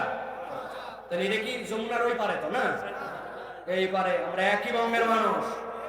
অতএব প্রিয় ভাইয়েরা, আপনাদের ভাই হিসাবে আমার জন্য দোয়া চাই, আপনাদের জন্য দোয়া রইল। ওই শুরু থেকে আলোচনা আবার মিলায় নেন। কোরআন 4টা উপকার দেয় আপনার জন্য। এই কোরআন প্রেসক্রিপশন, অন্তরের ডাক্তারি। এই কোরআন আপনার জন্য হুদা, এই কোরআন রহমত। এই কোরআন পরাজিত করতে আসে না, বিজয়ী করতে আসছে। তবে বলেছিলাম আপনাদের কাছে যে এই মোবাইলটা বাটন মোবাইল না ওই মোবাইলটা অ্যান্ড্রয়েড। আপনি যদি এটা সেট করতে চান, এই 4টা দোষ আপনার থেকে বের করে দেন, আপনার মধ্যে কোরআন ইনস্টল হবে। আল্লাহর আয়াত জেনে বুঝে মানব, শয়তানের অনুগামী হব না, মন পছন্দ জিন্দেগি নাই। আর আল্লাহ রাব্বুল আলামিন আপনাকে যে হালাল হারামের জ্ঞান দিয়েছেন, এটাকে অতিক্রম করে কখনো যাব না, নিরেট দুনিয়াদার হব না। দুনিয়ার যত লোভ আসুক, হালাল হারাম মেনে চলবো, ঠিক কি না? তাহলে আমরা রাজি তো ইনশাআল্লাহ? আমার ইয়াংরা রাজি, প্রিয় ভাইরা রাজি তো ইনশাআল্লাহ? আমি আপনাদেরকে অনেক মহব্বত করে ভালোবাসি, কিন্তু এই যে আপনারা যে আসার সময় আমার হাত ধরে যেমনি টান, চুল ধরে টান, শার্ট ধরে টান, এমনি করলে কেমনে হবে বলেন? আমরা তো লোড নিতে পারবো না। আমি তো চাই সকলের সাথে বুকটা মিলাই, কিন্তু সম্ভব। এখন আপনি মহব্বতে আমার জামা টান দিছেন, আমার কাপড় টান দিছেন, কান টান দিছেন, চুল টান দিছেন, এটা তো ভালোবেসে। বেচারি আমার কান ধরতে চাইনি, চিন্তা করতে হুজুরের যা পাই একটা ধরে বাইরে গেছে কান। যাই হোক, এটা কিছু না, এটা ভালোবাসা। এটা বলার উদ্দেশ্য যাওয়ার সময় যেন এই কষ্টটা দিয়ে না। আল্লাহ রাব্বুল আমিন আমাদেরকে কবুল করুন, আমাদের আশা-আশাকে কবুল করুন। এই মসজিদের জন্য আমি আপনাদের কাছে লাস্ট একটা সাহায্য চাই। করবেন ইনশাআল্লাহ? করবেন ইনশাআল্লাহ? দোয়া করবেন, আল্লাহ